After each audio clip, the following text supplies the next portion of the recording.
Hearing that jeering remark, Logan sighed while all the other emperors had turned their attention to over their conversation. Does this bastard even have a life? Logan thought. And what does that have to do with you? Emperor Ashton asked in displeasure. He had enough of Emperor Tritus **t these few days, which were filled with cynical remarks. It has nothing to do with me, but it sure looks like that it has everything to do with you. Emperor Tritus sneered. What do you mean? Emperor Ashton's voice turned solemn as he narrowed his eyes. Isn't it obvious? That lowly servant is in the 5th position. Looks like he is entirely seduced by his maid that he doesn't even have the time to hunt his own beasts. He might be stronger but still doesn't have the brain to control his desire. And what does that have to do with me? Emperor Ashton asked again with a sneering tone. I heard that you gifted one of your daughters to him. So I guess that makes her status even lower than a maid. Jijage. Emperor Trito laughed in a mocking tone. Shirley, who heard that, couldn't help but frown in displeasure.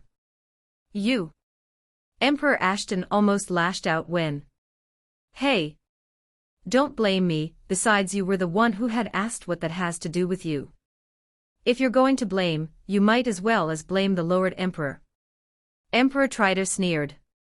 Emperor Ashton harumphed in displeasure and looked at Logan for an answer, but he didn't ask anything, as just stared at him. Logan stayed silent and calm, as if hadn't got anything to do with this situation. A few moments passed silently, while everyone looked at Logan for an answer. As the expected answer wasn't heard, Emperor Trito sneered while Emperor Ashton ran out of patience as he asked, What do you have to say? Emperor Loret. Nothing, Logan uttered calmly as he slowly looked at Emperor Ashton. He then continued, I have nothing to say to you or that old fox. The decisions my son take aren't decided by me. If you have any problem with it, go ask him yourself. And if you feel that this isn't fair, then by all means, please feel free to take back your daughter. We wouldn't say a word about it. He has full control over his actions. Emperor Ashton, as well as all the emperors and the geniuses, were taken aback as they thought. But Emperor Ashton's expression quickly changed, which made him believe the hypothesis he had made earlier. Ha ha, I know. In fact, we all know that Emperor Trito wants to see the world burn. I was just asking for fun. Emperor Ashton suddenly laughed as he cleared away the tension. Logan was astonished. He had no idea why this greedy fox would suddenly decide to placate the situation. TCH. Emperor Trito clicked his tongue as they got out of the flow he created. But he still wouldn't back down just because of a failure.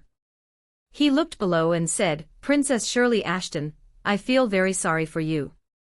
Even if you married Davis as his first wife, your real status will always that of a concubine if this keeps on. You.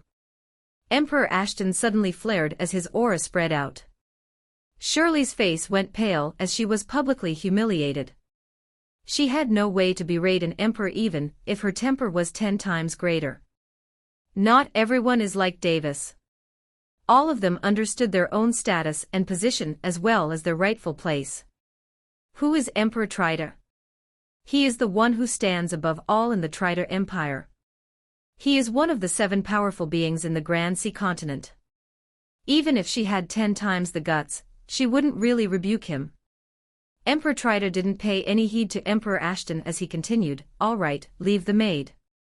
I heard that Prince Davis has another fiancé who belongs to the Calden family.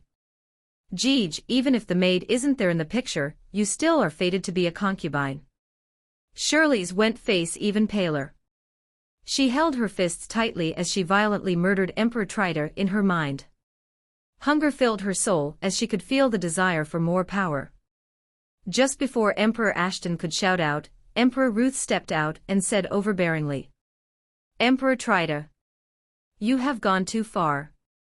Publicly humiliating a pure maiden is not something an emperor should do. You would do well to refrain from using such words from now on. Emperor Trito narrowed his eyes. Seeing that there were 3 emperors ready to fight out with him, he looked at Emperor Raven only to see him eating delicacies while having a beaming face as if enjoying the show. He then snorted and stayed silent as the odds were against him. He wasn't that stupid, as he knew when to back out. After a few moments of silence, the tension subsided. Emperor Ashton sent a soul transmission to Shirley as he consoled her. Shirley's face regained color bit by bit as she was consoled by her father. Then she suddenly realized something as her face exploded in fury. It's all because of that brat and his maid. If it weren't for the two of them, I wouldn't have been humiliated to this degree. Since she couldn't focus her hatred on Emperor Trider, her mind subconsciously directed her hatred onto the two, who were the reason for her humiliation. Later, she then calmed down as her reason returned and felt that it was a little childish of her to focus her hatred on the two of them. But still, as a woman, she felt hatred against that maid who would possibly steal her future husband from her. A lowly maid thinks of stealing my fiancé. She must be dreaming. She then relaxed and returned to her haughty personality. Suddenly, waves of clamor erupted around the arena, as the audience viewed a single projection which contained a kid confronting a single beast. This. What is he doing? Shirley suddenly stood up as she shouted incredulously. She couldn't believe her eyes and couldn't help but worry about him. She had already started liking his personality when he confronted Emperor Trider earlier. Ha ha ha. Challenging a peak-grade sky-grade beast. Your son is very brave, Lord Emperor. Emperor Claymore laughed in satisfaction as he looked at the projection. Some laughed while some nodded their heads, though everyone thought that it was a last-minute attempt by Davis to gain some points to increase his ranking to the top 1,000. Hey everyone, welcome to Firescale Audiobooks. If you enjoy the audiobooks, don't forget to subscribe to the channel. If you'd like to support us further, consider becoming a Patreon member. As a member, you'll gain the ability to request the next part of a novel audiobook I've uploaded, depending on your Patreon tier. Standing 9 meters tall, a crimson ape that had reached peak-level Sky Beast stage, looked condescendingly at a little child who dared to confront it. Its muscle veins looked spread with a red glow, its eyes, deep red as though it was ferocious. Its body was full of crimson fur. Whoa! So tall. Davis looked at it as though he was enjoying a scenery. He never saw beasts like this, so it was truly an eye-opener for him. Just looking at it made him look forward to his future discoveries. If someone were to see him acting like this, they would think that he was truly an innocent child. Just like a newly born calf that doesn't fear the tiger. But no one would have thought that he was looking at the beast condescendingly, just like it looked at him. Not even the beast imagined that it was being looked down upon. While Davis was admiring the beast got tired of him, and moved its giant paws to slap him. Davis dodged the incoming palm with a clumsy movement as he exclaimed, "Whoa, aren't you a hasty one?" The crimson ape was now incomparably furious, as it thought that Amir, and has managed to dodge its palm. Pooey. The crimson ape was incredibly dumbfounded as it saw the ant spit on it. Davis then ran away as he left in a certain direction. The crimson ape pounded its chest, screaming loudly, and with a dash, it followed him crazily. Seeing that the crimson ape was following him, Davis grinned. That's right. Follow me, hee. What's this? Why is he running away? Emperor Claymore asked in confusion. Just before Logan can answer, a creepy voice intercepted the conversation. Isn't that because he realized that he is lacking? Jajaj, Emperor Trider laughed as he taunted Logan. My son must have a certain kind of plan. Logan thought a moment before he replied, totally ignoring the taunt of Emperor Trider. I see, it makes sense. Emperor Claymore nodded his head, although he was a little disappointed as he thought that Davis had resorted to tricks to kill it. Emperor Trider was naturally displeased of being ignored, but he just shrugged it off as if it was a daily occurrence. Most of the emperors here were not fond of him, neither were they fond of giving sarcastic remarks all the time. They watched the projection calmly, but it was not entertaining enough as there was no audio. After a few moments passed, they saw Davis confronting a creature in addition to being chased by the crimson ape. Is he going to provoke that beast as well? Emperor Ashton asked in doubt. Everyone had the same doubt as they looked at Logan because the beast Davis was provoking was another peak level sky beast stage magical beast, a volcanic rhinoceros. Logan thought for a moment before replying as he held his chin. Maybe my son is trying to get the two of the beasts to fight, while he later steals all the spoils for himself. Makes sense. Few of the emperors nodded while the others viewed at the projection with doubt. Just as the Emperor Trider was going to make a sarcastic comment on Davis, he was interrupted by a startled voice. Why is he spitting on it again? Emperor Ashton stood up as he could not believe his eyes. What would others think that if his son-in-law provoked some beasts, that he couldn't afford to offend and died pathetically in the process? Emperor Ashton couldn't help but think of it as a chill flashed on his back. He hurriedly shook his head as he removed this thought from his head. He then looked at Emperor Loret while the others did the same. Their gazes were unquestionably weird. Logan maintained a calm appearance, but inside he was embarrassed to the point of burying himself in the ground. What the hell is he doing? And you all? Why are you all looking at me? I have no idea as well. Logan didn't know whether to laugh or cry. But still, Logan knew that Davis could kill the beasts if he wanted, so he said confidently, "Can't you guess? He is going to kill the two beasts at the same time." This time, the emperors were a little skeptic, but they still nodded their heads. "Damn you, son. I don't care what you do. Just kill the beasts and save some face for your father." Amidst those weird gazes, Logan shouted in his head. Emperor Loret. Why is your son running again?" Emperor Claymore asked, a little disappointed. This time, Logan didn't reply as he just watched calmly. He saw Davis running away from the beast. He had no idea what his son wanted to do, so he kept staring at the projection intently. Soon, everyone saw Davis provoking a third peak level sky beast stage magical beast, with the same despicable method, spitting on the face of the magical beast. Everyone's face involuntarily turned to Emperor Loret, who was watching the projection intently. Logan, who was watching the projection, coughed and leaned back on his seat. His face started to burn up, but he quickly managed to hide it. In the next second their faces turned to the projection, only to see the figure in it run away the next instant.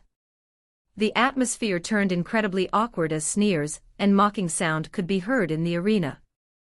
This continued until they saw the figure inside the projection provoke a fourth and fifth peak-level sky beast stage magical beasts, then getting chased by them.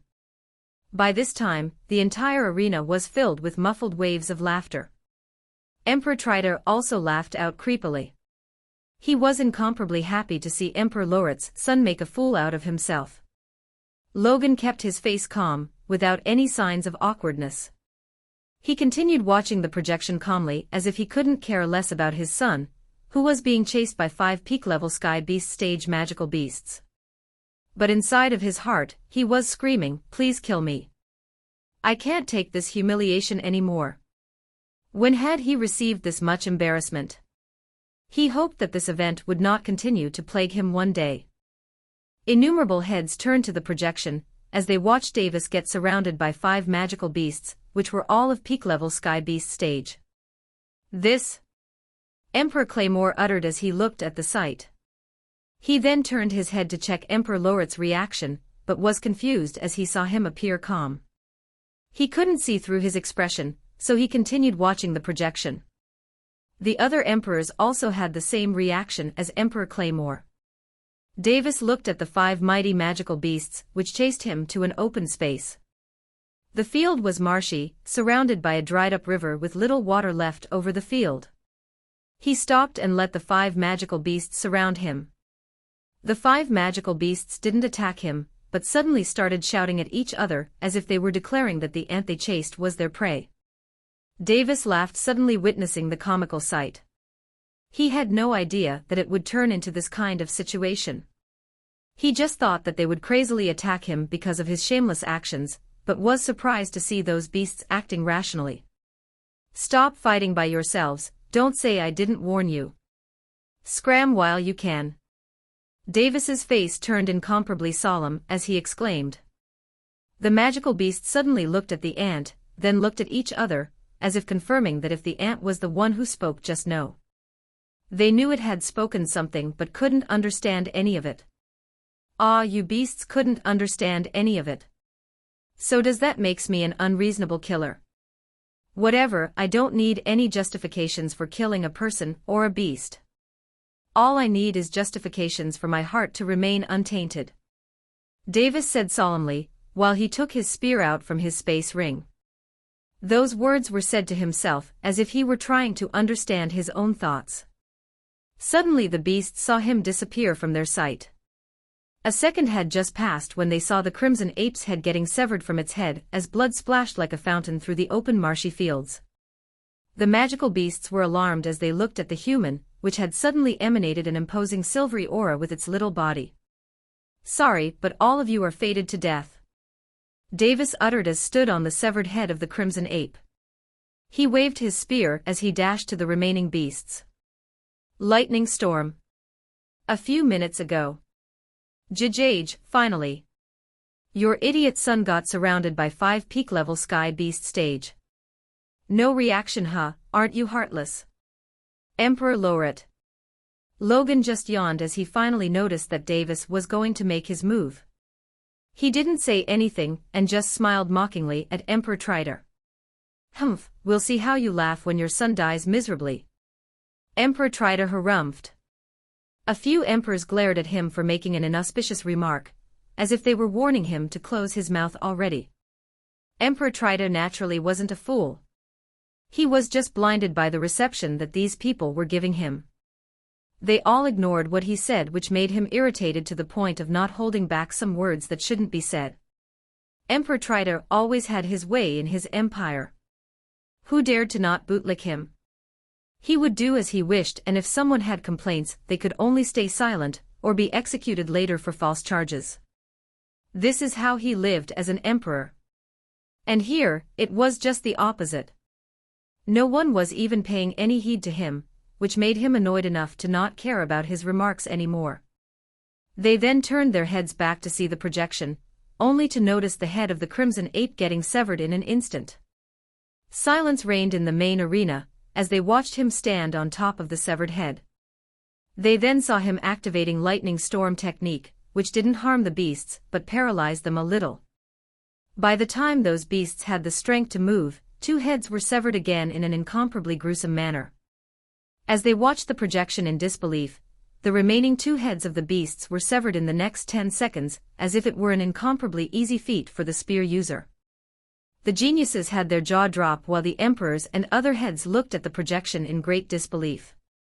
A few moments of silence passed as Shirley muttered in an unconvincing manner as she shook her head, Silver stage. Silver stage and only 10 years old. The other emperors also had the same thought as they looked at Davis. Emperor Triter narrowed his eyes as fear started crawling upon him, as he felt a chill in his back. I must kill this kid before he grows up. His eyes grew cold as he watched Davis collect the cores of the magical beasts. But even though this was unbelievable, facts were facts. Emperor Ruth stood up and clasped his hands. Congratulations to the lowered emperor for giving birth to a prodigy. It looks like we will see the birth of another figure such as my daughter. A dashing figure indeed. Emperor Claymore also commented as he nodded in approval. No wonder he dared to bicker with Emperor Triter. He isn't far from reaching our level. Emperor Ross also nodded but suddenly felt a little disoriented as he didn't compete with Emperor Ashton before to betroth one of his daughters to Davis. Ha ha ha ha ha. Good. Good. Good. Emperor Ashton laughed jubilantly as he was incomparably happy. Emperor Triter. The reason why he had tagged along and guided his maid was because of this. He had confidence in his abilities to even battle a 4th stage beast. Logan said majestically as he mockingly gazed at Emperor Triter. Emperor Triter had an unsightly expression on his face. Suddenly, Lean Triter, who was seated below them, pointed at the scoreboard, his finger trembling in anger. Royal Father. Look! Emperor Triter and the others who heard that looked at the scoreboard as they lifted their heads up. Emperor Triter stood up in incomparable anger as his face turned ugly. Position, first, name, Your granddaddy is here, Triter, points, 50,500. Boisterous laughter erupted in the main arena, as everyone lost their bearings. Ha ha ha. Emperor Ashton loudly laughed as he bent down, hugging his stomach. Logan also couldn't take it as he laughed in satisfaction while he thought, all that humiliation I experienced earlier was worth it. Good. Good. The other emperors also couldn't hold their laughter as they looked at Triter and laughed. The geniuses looked like they were suffering from constipation as their face looked flushed. They tried to hold their laughter through various means. Some tried to hide their faces, while some buried their faces as they held their stomach. Emperor Triter's face went pale from anger. When had he ever faced a humiliation like this? His arms were trembling as he gritted his fingers tightly while blood was dripping out of his palms, dirtying the ground. What is meaning of this? Logan lowered. His tone was incomparably cold as it induced a bone-chilling effect on whoever heard it. Ha, weren't you the one who sent him to the preliminaries, doubting about his abilities? Look, isn't he nice? He didn't even forget to send you his regards. Logan said in an earnest tone. His face looked as if he was incomparably sincere in explaining. You. No matter, how can you lose your bearing over the tantrum of a child? Remember that you are an emperor. Emperor Raven reminded him. Emperor Triter gritted his teeth, as he looked at the projection in hatred only to rage again. You are courting death. The projection showed the ground around Davis were filled with letters of blood. I hope you had liked my present, grandson. Not only that, but Davis could be seen waving at them in a carefree manner. Another round of continuous laughter erupted in the arena, as the geniuses really couldn't stop themselves from laughing anymore. Suddenly, Emperor Triter regained his bearings and calmly sat on his seat. He then lazily uttered, reasoning with you people is useless, no haste. I'll wait for your cute son to come here. As he thought about the humiliation he received, his eyes flashed with killing intent. The reason why he was able to calm down was that he had already started concocting a plan for killing Davis. A plan that was well-deserved and humiliating for Davis. Logan, Emperor Ashton and Emperor Ruth narrowed their eyes. The other emperors could also see the killing intent in Emperor Triter's eyes, but they remained silent as it wasn't related to them. Emperor Loret, if he makes a move on your son, know that this emperor will aid you in helping your son escape. Emperor Ruth sent a soul transmission to Logan. Yes, this is serious. It would be fine if he did this in our home, but disrespecting an emperor is the same as disrespecting us as well. So it will be quite difficult for us to protect him. That said, I won't watch him take it too far with my son. If he wants to kill my son, then he should be prepared to die. Logan said as his eyes turned cold. Logan also received a soul transmission from Emperor Ashton. Now he felt relieved as two emperors were supporting him. I bet that Stickman is pissed off if he had watched what I'd done. After waving his hands to the monitoring bug, Davis took off in some other direction. Of course, the direction in which he headed to was where Elia was. He felt so good, doing that stunt which was childish. He knew that he was needlessly provoking Emperor Triter, but he knew that one shouldn't let their enemies live long. So he took a leap of risk in provoking him. The impression Davis had about Triter was that a person who would adopt any means to kill off his enemies. As he made his way to the place where Elia was, he saw a lot of participants still hunting for some beasts. Suddenly, he stopped because he caught sight of Evelyn, who was battling a peak-level Earth Beast stage magical beast. The beast looked haggard as it went an intense battle against Evelyn. Its fur was red in color and back was razor-sharp. One of its eyes were slashed, while one of its two tails were cut off. A two-tailed red tiger. Davis muttered as he looked at the almost dead beast. Evelyn held a sword in her hands which was dyed red from the beast blood. Die beast. She cast her sonic technique, which added on to the damage she had already inflicted on the tiger.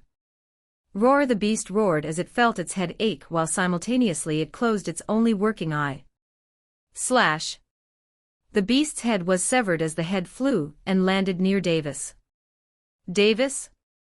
Evelyn saw a familiar silhouette and called out doubtfully. Davis walked inside her range of sight. After all, there was fog perpetually all over the place.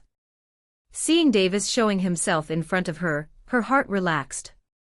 After all, she was all alone in this place, hunting a beast. If she saw a vague silhouette that looked like a kid, then she would have been spooked if she didn't know that a kid like Davis was participating in the second round. That was a good kill, Davis commented as he approached her. Oh, that, I couldn't fight it in close quarters, so I used that technique, which was ineffective against you, to overcome the gap. And effectively I was able to sever a lot of its body parts. When Evelyn caught sight of him, she turned pretty nervous. So to hide that, she tried to explain what she had done. Something wrong with her? Why is she turning nervous? This makes no sense, Davis thought as he saw her getting fidgety. He wryly laughed and asked as he changed the topic, the second round is almost ending, why don't we travel together? SSS. Sure, Evelyn said as she hastily went near the beast to take out its core. But she then remembered something as she continued, my team is nearby as well, we should move together then. All right, Davis had no objections, although he felt like he had lost something in that instant. He then realized it a second later as he felt intense regret. Fuck. I lost my time to be alone with Evelyn together. A few km away from Evelyn and Davis, near a natural hot spring, a little tent could be seen. Inside that tent was the Calden family youths. Damn, this roasted meat of the crimson ape sure is delicious, one of the youths exclaimed. Too bad, we didn't bring any seasoning, another youth sadly muttered. For some reason, the atmosphere was quite awkward because of a certain someone. Haha, come on Zara, cheer up, competing over a prince is quite normal. No one is going to look down on you. To each their own. After all, you have to depend on yourself to carve a path for your future. Kent Calden looked at the disappointed and sad Zara, who wasn't herself for the remaining days, except for hunting beasts, which was her only stress relief.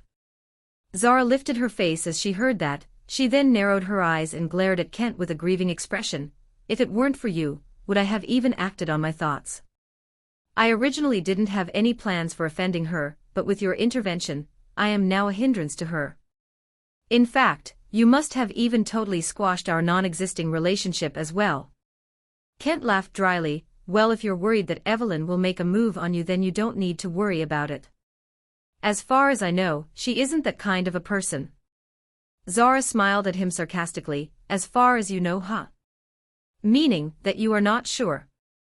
Kent's mouth closed up as he thought, well, how am I supposed to understand you, women? One moment you are all kind, and the next you decide to go bonkers. No, you really don't need to worry. I can assure you. Assure what? A calm voice echoed inside the tent which alarmed everyone. But they soon calmed down as they recognized this voice. Evelyn, you're back. Kent Calden stood up and exited the tent as the others followed suit. I hunted down a peak-level Earth Beast stage magical beast. My rank is now 32nd. Kent and the others were astonished. Not at her rank, but the little kid beside her. Prince Davis, what a coincidence for us to meet again. You must be really fated to be with Evelyn. Kent, as shrewd as he was, didn't forget to heat things up between them. Davis's face, which was calm, lit up with a smile while Evelyn blushed as she thought about her involuntary confession during the preliminaries. Even though he could guess what kind of person Kent was, he couldn't help but smile when he heard that. Cough. That conversation should be spoken only after I reach adulthood. This is too soon. Davis coughed and casually replied. He gave an image as if he was reserved. Of course, Your Highness, Kent replied with a polite tone. Right, get ready. We're leaving the island, Evelyn said as she walked into the tent. All right, wait for me here, I'll go get Elia, Davis said as he dashed off in a direction. The youths then entered the tent as they got to ask the details of their encounter. Evelyn also explained it to them as there wasn't anything to hide. Besides that encounter, that whole short journey was silent as they didn't converse during that time. Well, that's that. What are you guys staying here for? Go prepare yourselves, Evelyn said as she looked at Zara. Everyone noticed it and went out of the tent promptly. A moment of silence passed by as Zara started sweating a little. She had her head down and didn't dare to look at Evelyn. Look at me, Zara, Evelyn calmly said. Zara lifted up her head and looked at her with a puzzled expression on her face. She was puzzled because she didn't detect any anger coming from that voice. Evelyn sighed as she asked, "Do you love him?" Zara was startled but shook her head, "No." "Then why are you after him?" Evelyn asked. Because I can increase my standing and strength with the prince by my side." Zara thought for a moment before answering truthfully. Though she was quiet, she was quite short-tempered as well. Even though she eyed Evelyn's position, it still didn't make her a wicked person. With that kind of thought, you should stop pursuing him. Even though he is a child, I can say that he is as sharp as a hawk.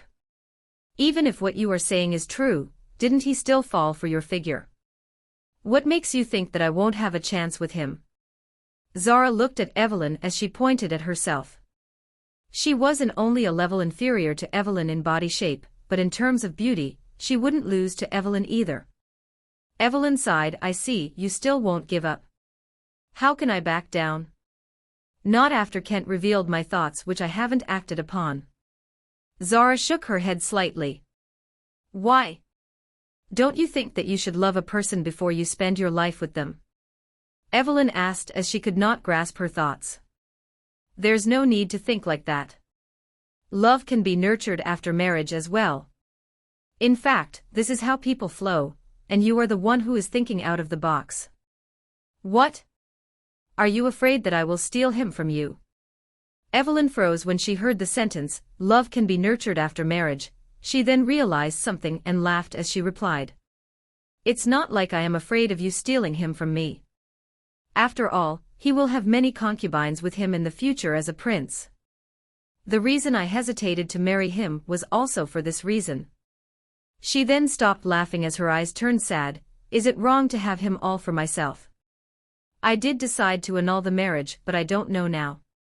My heart can't decide. It doesn't accept marrying him, neither does it accept giving him up. I am a mess now." Zara grinned as she said, "Isn't this a sign that you have already started to like him to a great degree? Isn't that why that you're all the more reluctant to share him with others or me?" Evelyn thought for a moment before she recognized. "That may probably be so."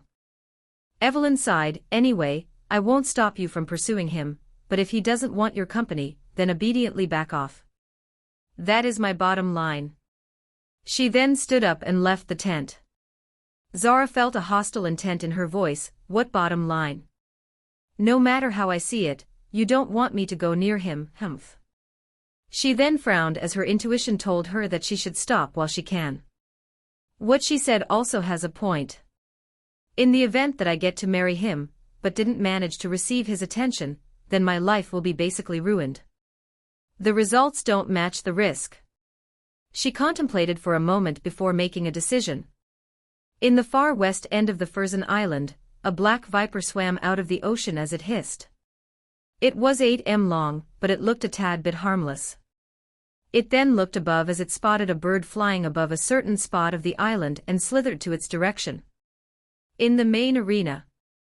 "Jeej, let's see how you stop this one," Emperor Trider laughed as he thought. When Evelyn walked out of the tent, Davis arrived a few minutes later with Elia.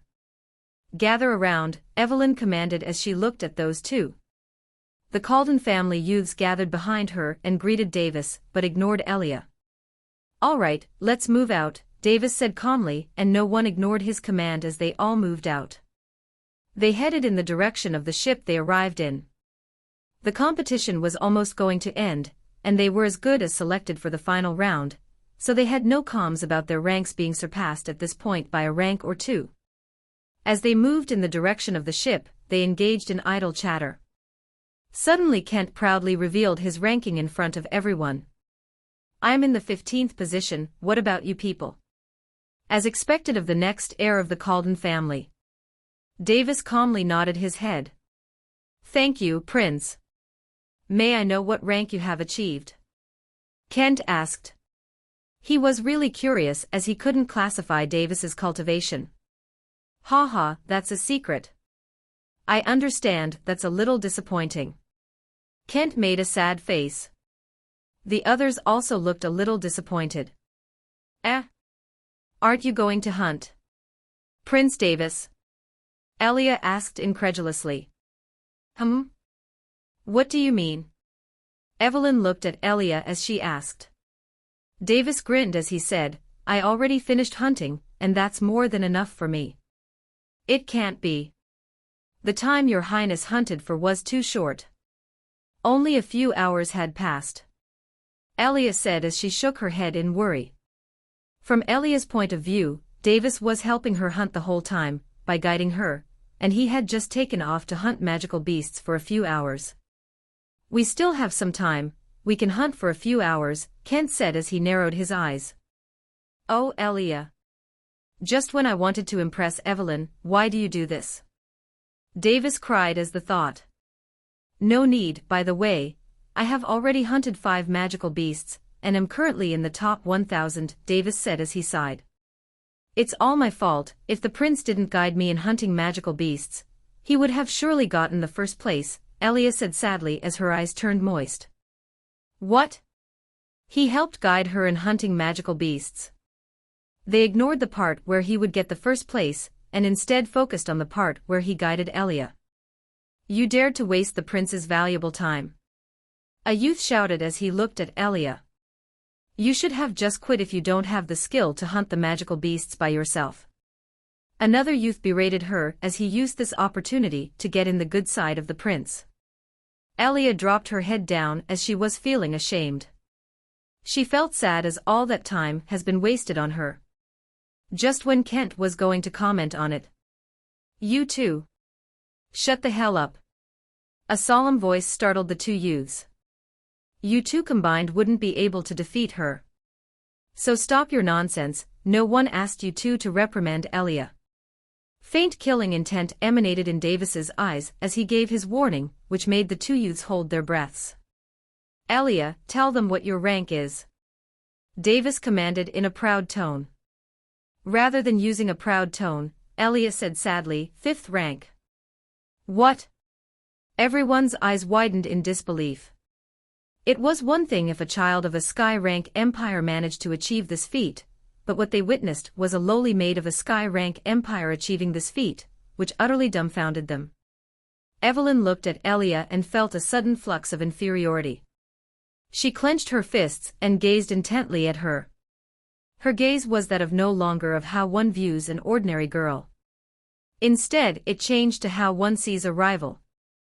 Davis made a smug face, viewing their expressions with satisfaction as he thought, that's right, she isn't a mere maid. She's my friend. This, how? Kent incredulously asked as he couldn't fathom what amount of resources the royal family would have used on her. You want to know how? Because she is my friend and I used some resources to train her. What? You have a problem. Davis didn't hide anything as this was a fact to him, and something to be proud of even though it looked unfair for some others. I don't dare. I didn't know she was the prince's friend. Kent shook his head. He felt good to have not stepped on a landmine before. Then. Why is she your maid? Then Evelyn asked the question everyone was wondering. Davis narrowed his eyes, she was originally recruited as my maid. Later, I made friends with her. Is there a problem? No. No problem. Kent said as he smiled wryly and thought. Problem my ass. This is a matter of public execution for the maid. Observing Kent's wry face, Davis understood what he was thinking and said, if you're worried if she will face punishment, then you don't need to worry about that. If someone wants to punish her, then they have to go through me. Besides, if you're talking about cultivation talent, than it even compares to my father. So the matter of her receiving the resources is perfectly justified. The others couldn't help but nod, because her talent was unquestionably astonishing. Everyone's attitude towards Elia changed, but they still had a superiority complex which restrained them from communicating with her. They were halfway to the ship which was docked in the south end of the island, when suddenly a black light flashed from the distance as it shot towards Elia in a blinding speed. "Watch out!" Evelyn shouted in horror when she by happenstance noticed the flashing dark light. When Elia noticed it, she was already near the range of the dark light. Her reaction to the incoming danger was rather calm instead of panic. Just when the dark black light was going to pierce through her, her hand was caught by Davis as he jumped out of the way with her. The dark light flew past them and landed in a direction where there were many bushes and weeds. "What is that?" Kent and the others went on alert. None of them could sense the blinding light. If it weren't for Evelyn's timely warning, they thought that they could have lost their lives. The bushes were shaking as if something were slithering through it. Davis had already seen what the dark light looked like, even though the others were only able to get a glimpse of the black light. A mid-level spirit beast stage magical beast. "No way, a magical beast such as this shouldn't be here," Davis shouted in his head. "Retreat." Davis gave a command instantly as he narrowed his eyes. When he used his soul sense to investigate the source of danger, he identified it as the inverted harmless viper. An existence that was observed to have two personalities. A tame and a violent personality. It was obedient to its master and violent to its enemies. Due to this exact nature, it was popular among the nobles of a certain empire. No matter how he thought, he couldn't find a reason for a magical beast such as this to exist on this island. If that is the case, then it must have belonged to that traitor bastard. I didn't expect retaliation to come too soon." Davis smiled as he thought. However, his smile was one of which reeked of coldness. Elia and the others, who were frozen silly, hurriedly withdrew as they felt the pressure from the magical beast attacking them. The inverted harmless viper hissed and threw itself against a certain person. "Elia! Move out of the way!" Davis shouted in anger. He couldn't catch up to her as the viper was faster than him. Elia, who heard that, didn't look behind her as she frantically dodged, horizontally dashing from her position. "Ah!" Elia shouted in pain. The inverted harmless viper bit a piece of flesh from Elia's calf as it whistled past her. Davis took out his spear as his eyes shot wide while his heart went cold. Berserk change. Davis's silvery aura abruptly erupted to a pure blinding form, while the pureness of his aura increased vastly to a tremendous volume. His spear glowed with a dazzling silvery aura as he imbued it with the tyrant aura amplification. "Die! You vile viper!" Davis intercepted it while his speed increased from using the berserk change technique. The berserk change technique was the ability of the fourth layer technique of the tyrant body secrets.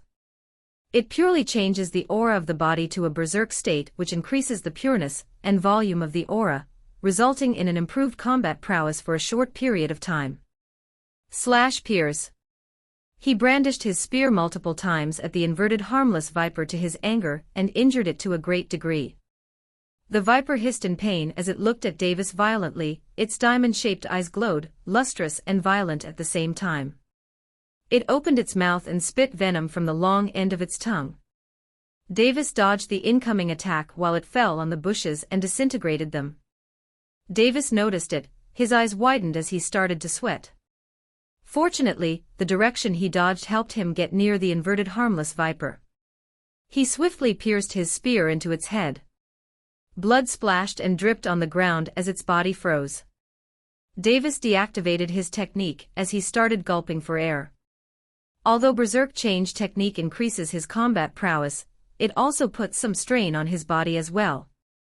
Blood dropped pitter-patter on the ground as a frail body held its arm in pain, while also trying to tolerate the pain without making any sound. Davis immediately rushed to Elia and hurriedly fed a peak-level Earth-grade pill, a quick rejuvenation pill. Elia gulped and swallowed the pill in haste while wincing in pain.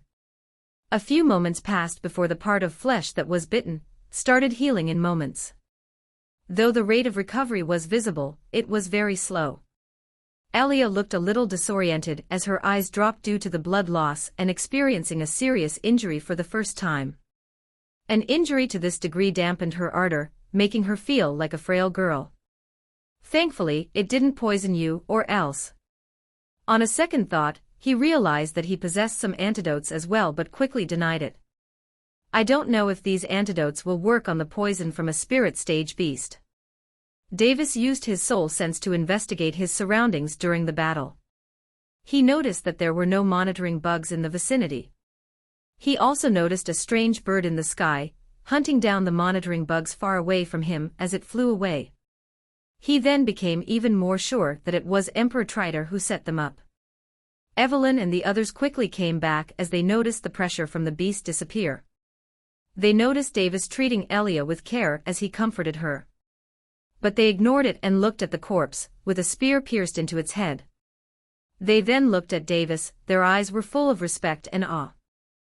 Davis sat beside Elia as he comforted her with encouraging words. He felt immense regret as he wasn't able to protect her, even though she was that close to him in proximity. He felt that it was his fault for not quickly engaging the beast when he noticed that it was a spirit beast stage magical beast. Curse it! If I only knew that its target was Elia in the first place. He felt angry at himself as he clenched his fists. He felt this angry because the reason he was cultivating to become stronger was to protect his loved ones. He only had one aim to fulfill, and he failed in that. He thought that if he couldn't even protect his loved ones, then why should he even cultivate? Thinking about all this induced hatred in his heart. Evelyn looked at Davis and Elia. She suddenly felt irritated for a reason. She narrowed her eyes and continued to monitor them through her observant eyes silently. In the main arena. Why did that screen disappear suddenly? A person noticed as he asked doubtfully. I don't know, maybe you should ask the hosts about it. Another person, who sat next to him, replied nonchalantly. Ha, leave it. It's just a projection. That person could care less. Few moments passed before all of them started noticing some projections disappear from the arena. What is happening? Emperor Claymore asked in doubt. This is definitely strange. I think we should send someone to investigate it, Logan replied.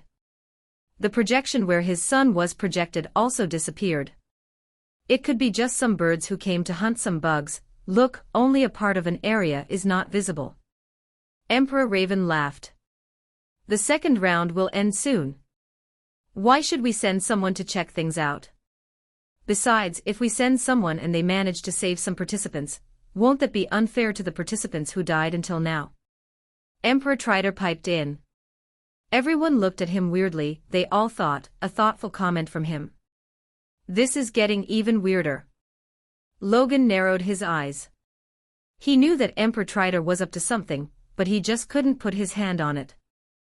The other emperors all accepted his opinion since the second round was going to end soon. Emperor Trider clenched his fists silently, satisfied. Let's see how you endure the predicament I sent towards you. Brat. My inverted harmless viper is used to assassinate some specific people, so no one knows that it's mine. It has a 50% chance to kill him while exterminating all who is together with him. After all, its poison is as deadly as me. Jijage. Emperor Trider mentally laughed in twisted satisfaction while he kept grinning. Little did he know that the inverted harmless viper was killed before it can even unleash its poison. Fortunately, the inverted harmless viper was foolishly confident in itself, and deemed to use its poison in the later stages of battling them, which led to its quick death. Of course, Davis increasing his power also contributed in killing that inverted harmless viper quickly.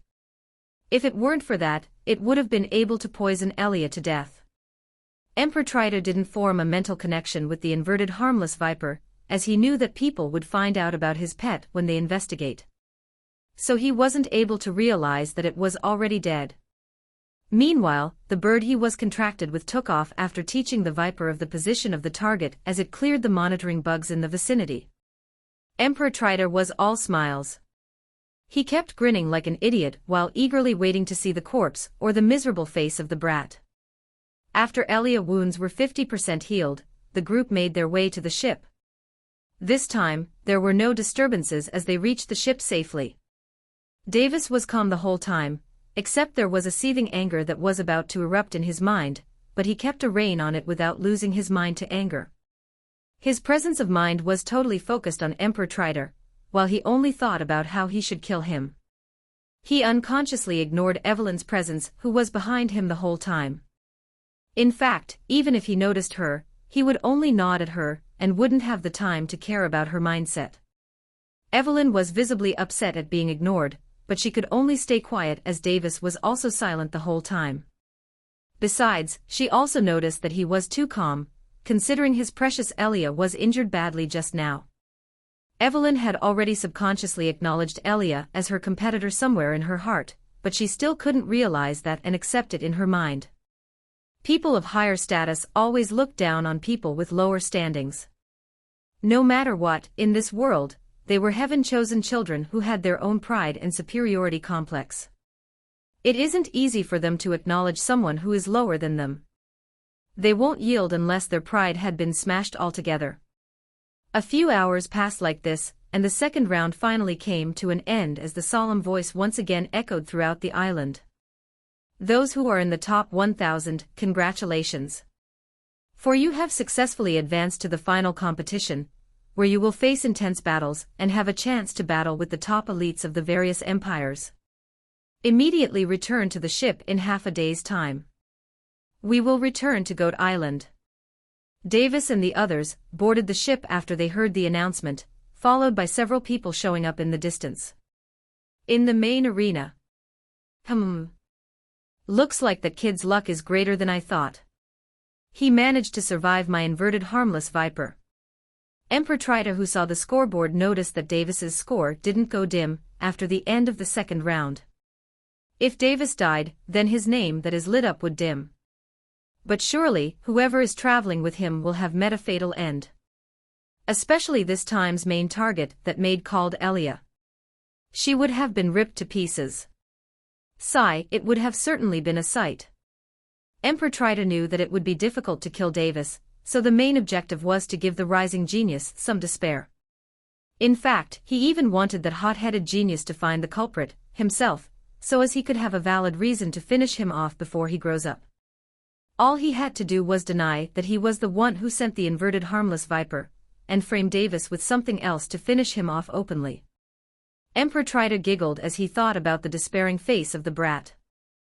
The ship waited for half a day for the participants before it left with the top 1,000 cultivators.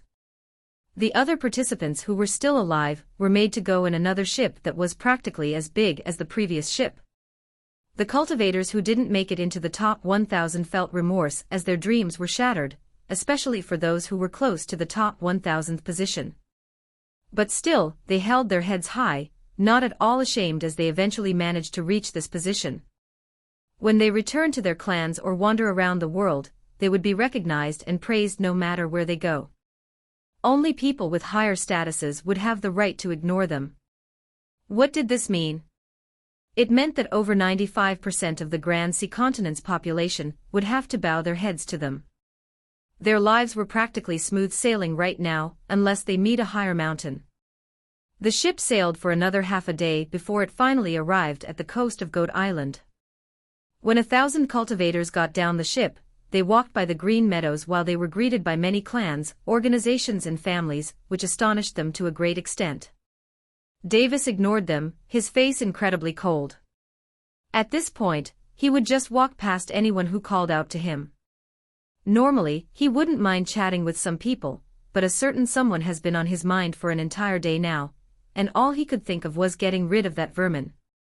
Elia followed him silently. She guessed the reason for his anger was her, but she had no idea that it was not because of her injury and incompetence, but because of a vermin who tried to take her life. This silence that was from Davis was just too unsettling for her. She remembered how cheerful he was when he was with her. Moreover, rather than affection, what she had for him were feelings of awe, admiration, respect and a hint of possessiveness. Furthermore, adding the way he took care of her during these 2 years, caused a huge impact on her mind. She couldn't take this silence as this just kept hurting her heart even more. Just when they were all alone, she bit her lips and gathered the courage to raise a question. "Davis, please talk to me." But unbeknownst to her, what came out of her mouth was not a question, but a plea. Davis looked at her, his eyes wide. Elia froze, realizing the mistake in the words she had made. Davis smiled. He slowly raised his palm to touch her right cheek while he brought his face closer to her. "Don't worry, I'll kill the guy who harmed you," he whispered in her ears.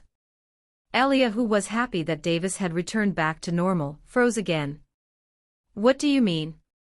"It was Emperor Trider who attempted to murder you with a spirit beast stage magical beast," Davis said solemnly. Elia's face paled. "How do you know?" "What makes you say that?" Davis replied, "From what I've seen and heard, I could guess about more than 90% that he is the culprit. As for the specifics..." He then explained about the monitoring bugs, the strange bird, and that inverted harmless viper, which was popular in the Trider Empire. Elia's face turned ghastly. She never even thought one day that she would be targeted by an emperor. Tears of fear had formed in her eyes, making those 2 pearls moist. "Elia, being with me has its benefits and risks. What you are facing now is one of the risks. For me, don't forget that you are always my friend, not a maid. As such, remember that you can have your freedom if you wish so." Davis held her hands as he spoke. He made sure to set up a sound barrier with his soul from the start.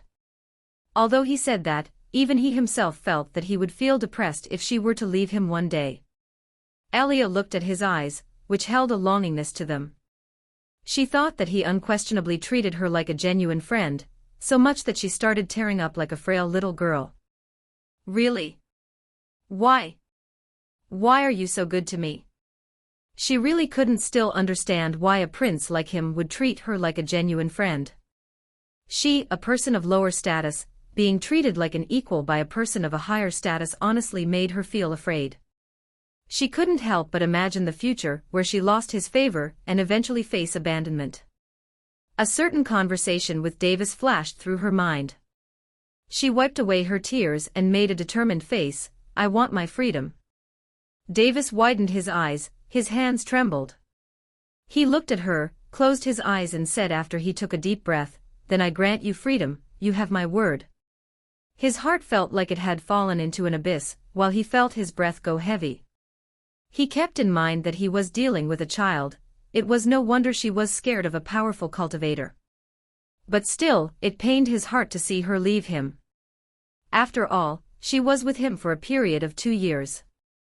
Davis attributed all these events to the work of Emperor Trider, so the hatred he had for him deepened. "Do I have my freedom now?" Elia curiously asked. "Yes, you are free to leave anytime. If anyone has a problem with it, then they can take it with me. Am I no longer your maid?"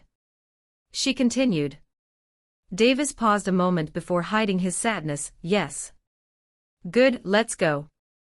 Elia smiled. She had found her newfound resolve. "Where?"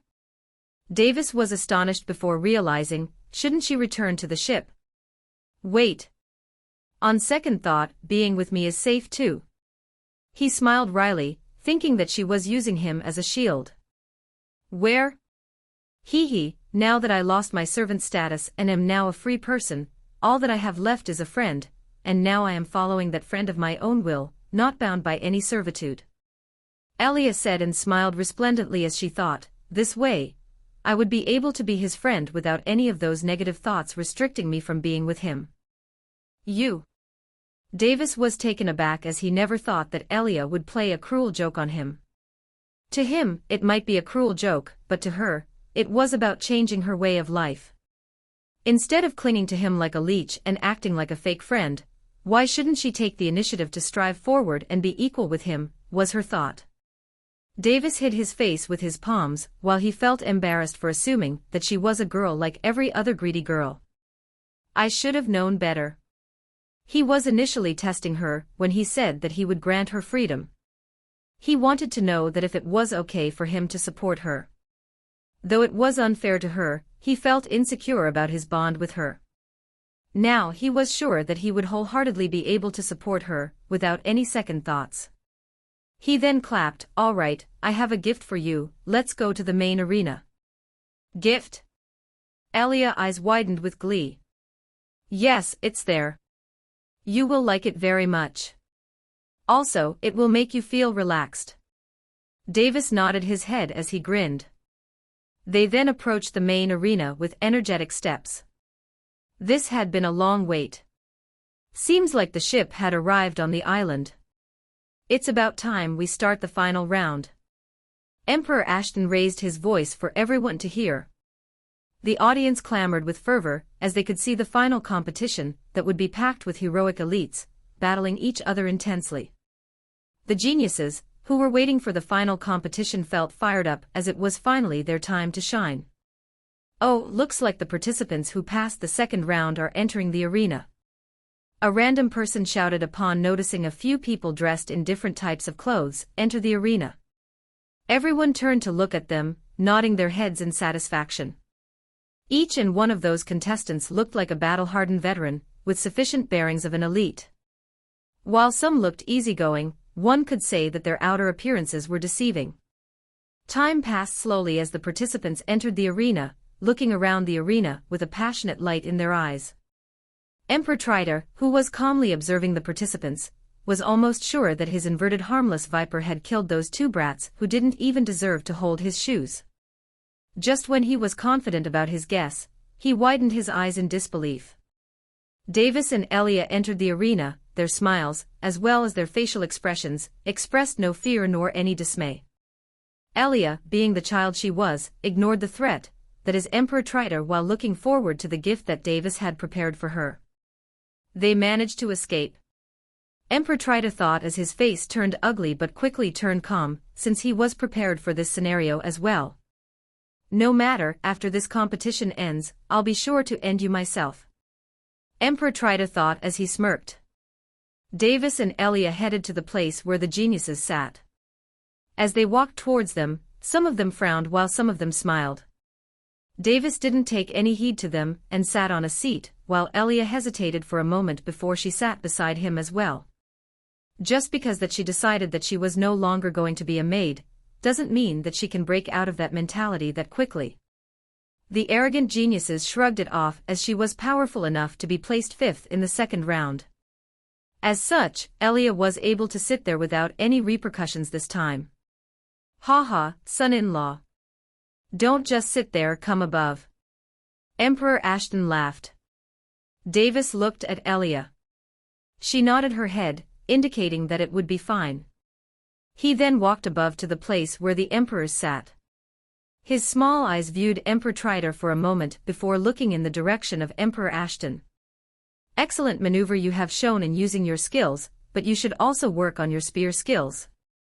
Spear skills?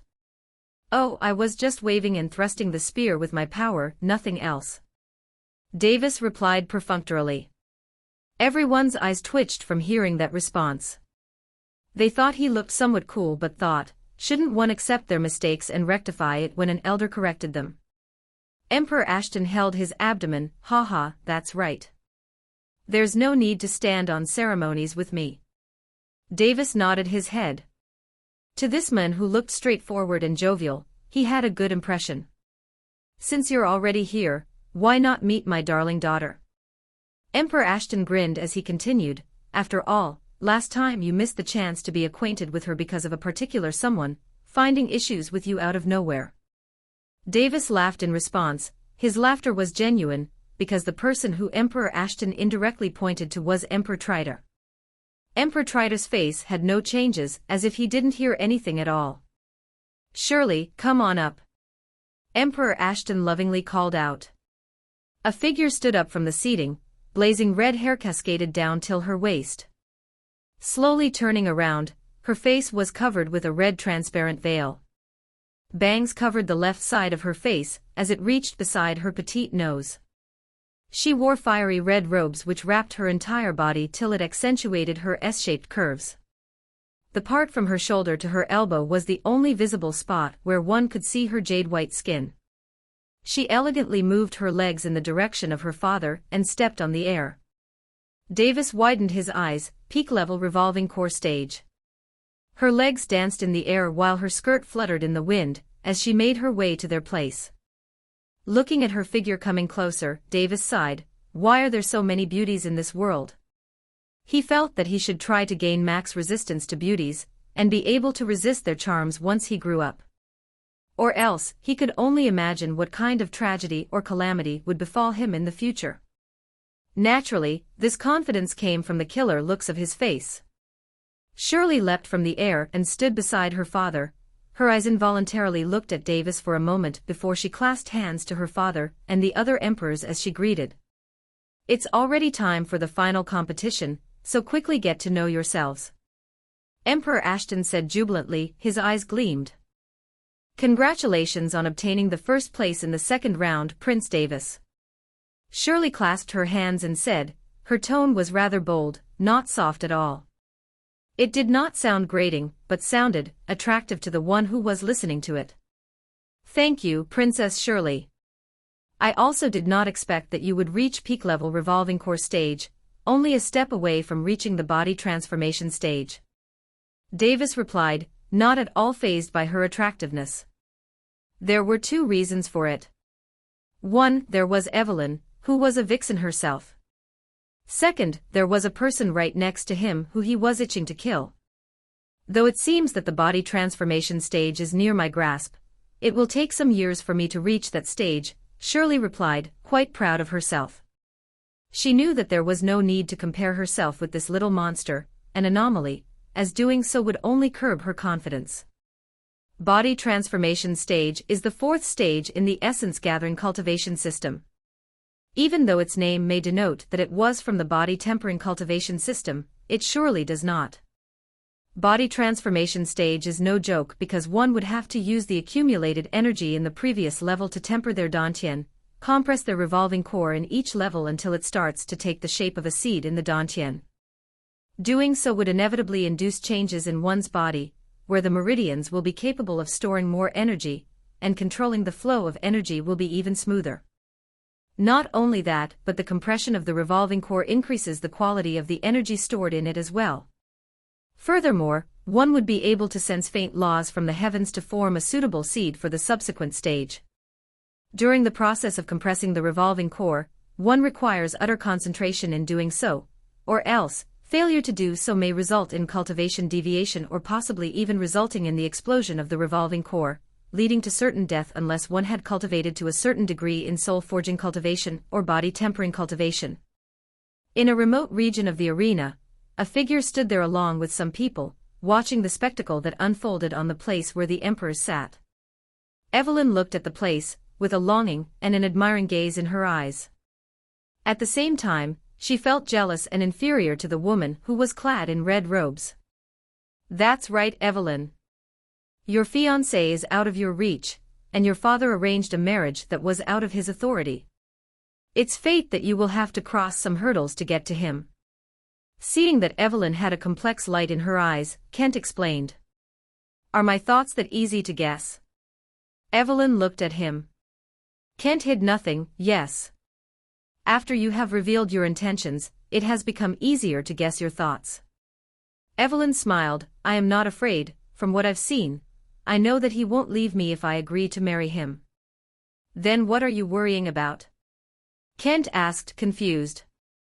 Evelyn sighed. "My only worry is that I am not worthy of him. He will soon soar the skies with his talent while I get left behind. No matter how I see it, my future is bleak." Kent just stayed silent as he couldn't do anything about it. Suddenly she laughed. "Isn't it laughable that I'm treating a kid as my future?" Kent didn't laugh but replied solemnly, "It doesn't matter if he's a kid. It's only a matter of time before he grows up, and by that time, it will only be harder to gain his favor. Remember that once a man sets his ambition high, the things around him will fade away, as he will only concentrate to climb higher on his path to supremacy. Only when he realizes that he has no future in cultivation will he wholly concentrate on his women and heirs, just like your father, our family head. Evelyn didn't reply any more as she continued to watch them. Davis and Shirley exchanged some pleasantries and chattered as they got to know each other. I heard that there is another woman you are engaged to, Prince Davis. Shirley suddenly changed the topic. Well, that is true, haha. Davis laughed, a little awkward. He didn't feel polygamy was wrong because he was never a part of a society in his previous life. Besides, the shows he watched and the novels he read, all had multiple women chasing the protagonist. It's just that he liked the concept of one life, one love, which was why he was indecisive when he learned that he was already engaged to 2 women. Well, I don't mind my prince having a concubine or 2. Oh really? He was astonished because he assumed that this proud princess will demand him to annul the marriage between him and Evelyn. Besides, he couldn't give a sh*t about the main wife and concubines concept. To him, as long someone was his women, then they were all equal to him. Yes, it's just that I hope you choose your concubines to be with a high status, or it won't reflect your image well to the masses, Shirley replied, her face was indifferent. What do you mean? Now Davis was truly confused. Shirley sighed as she thought before her eyes widened, is he acting or, could it be that he was possibly seduced?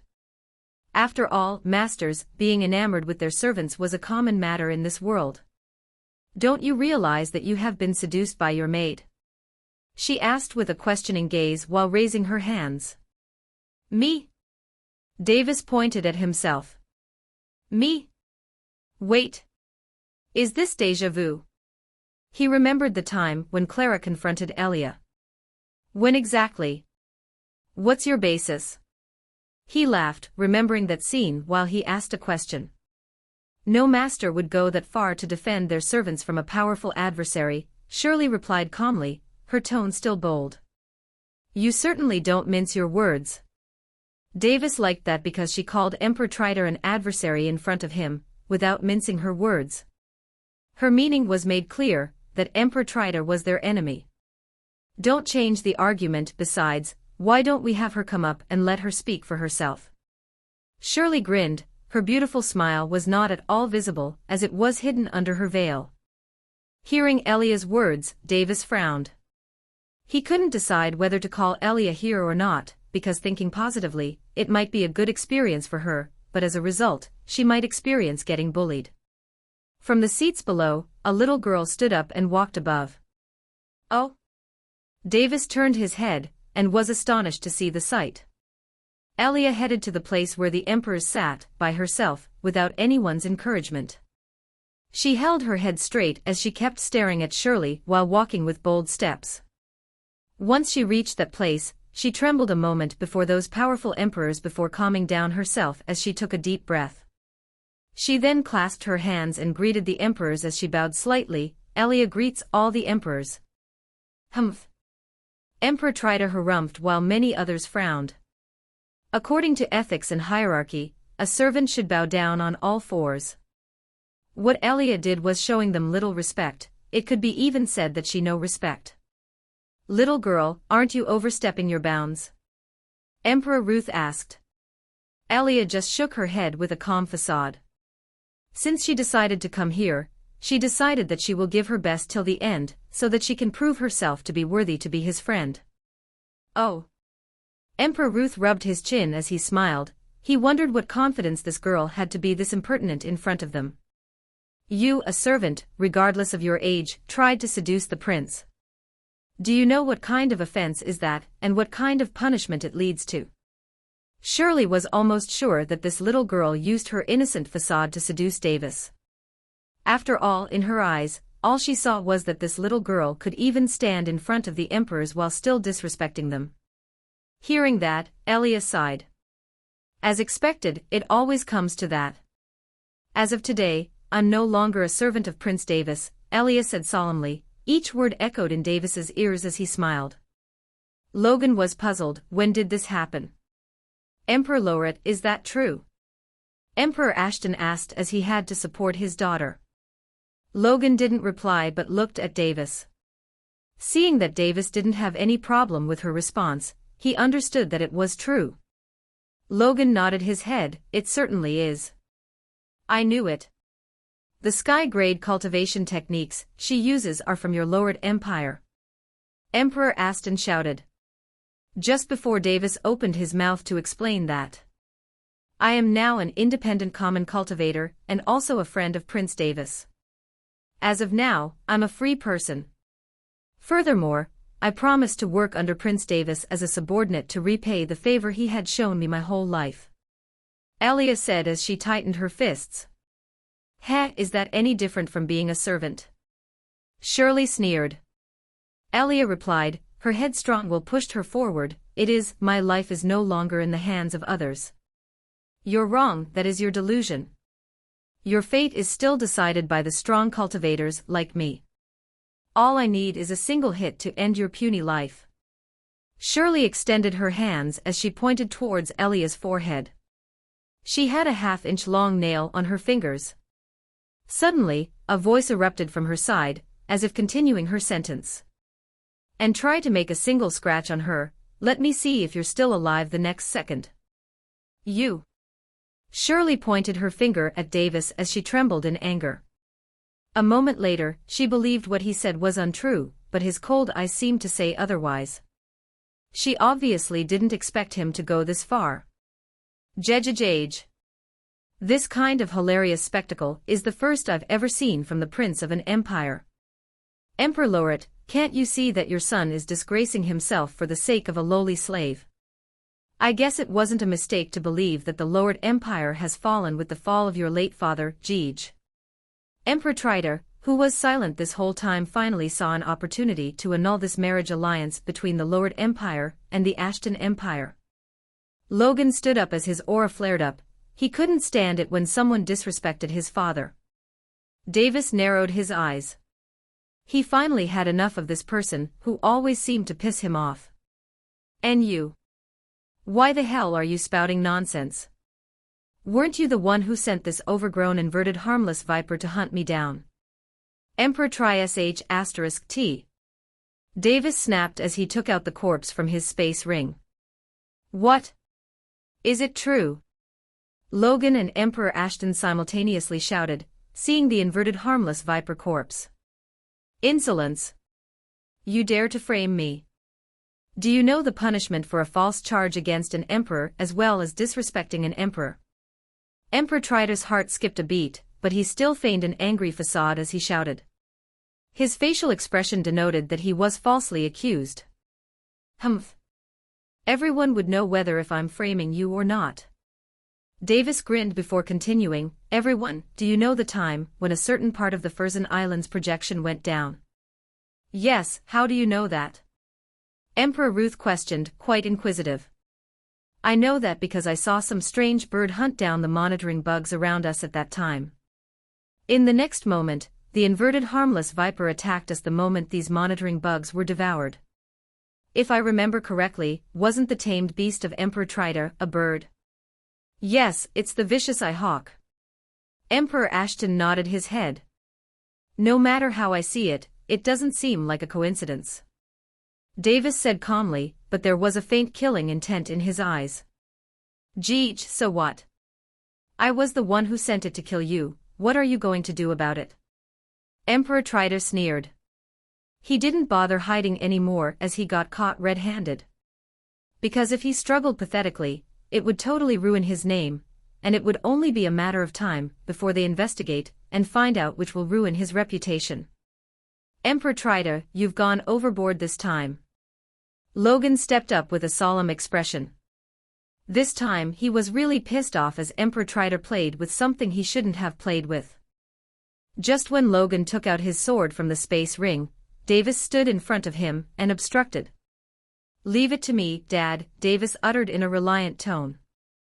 Davis? Logan thought before he stepped back.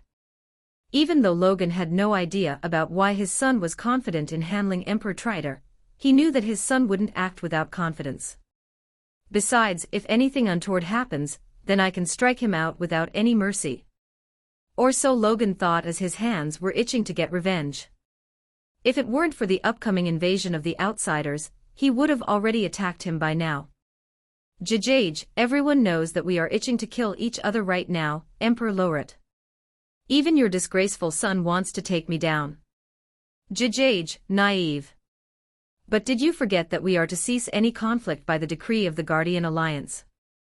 In case you didn't know, I am still not part of the Guardian Alliance. Logan smiled, not backing down at all. So what?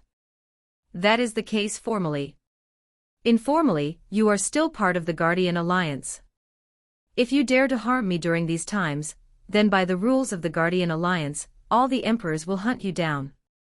Emperor Triter sneered in derision. Twisting the rules to his advantage was child's play to him. Davis was astonished, he didn't think a rule would interfere with his plans right now. Logan stayed silent because he knew that there was such a rule in the Guardian Alliance. You think you can get away with plotting to kill my son? If the Guardian Alliance supports you, then this is absurd. Logan snapped back, not mincing his words. He looked at the other emperors, waiting for their opinion. Emperor Lorot, I can understand your anger, but we need you to calm your anger, and understand our predicament towards the invasion of the outsiders. So we must ask of you to not instigate any conflict among us. Emperor Raven acted as if he was mediating, and stepped in to support Emperor Triter. What is this? Emperor Triter is the one who first instigated discord between us. Is no one going to take action upon him? Emperor Ashton shouted in fury, clearly siding with Emperor Lorot. The other emperors clearly wanted no part of this mess.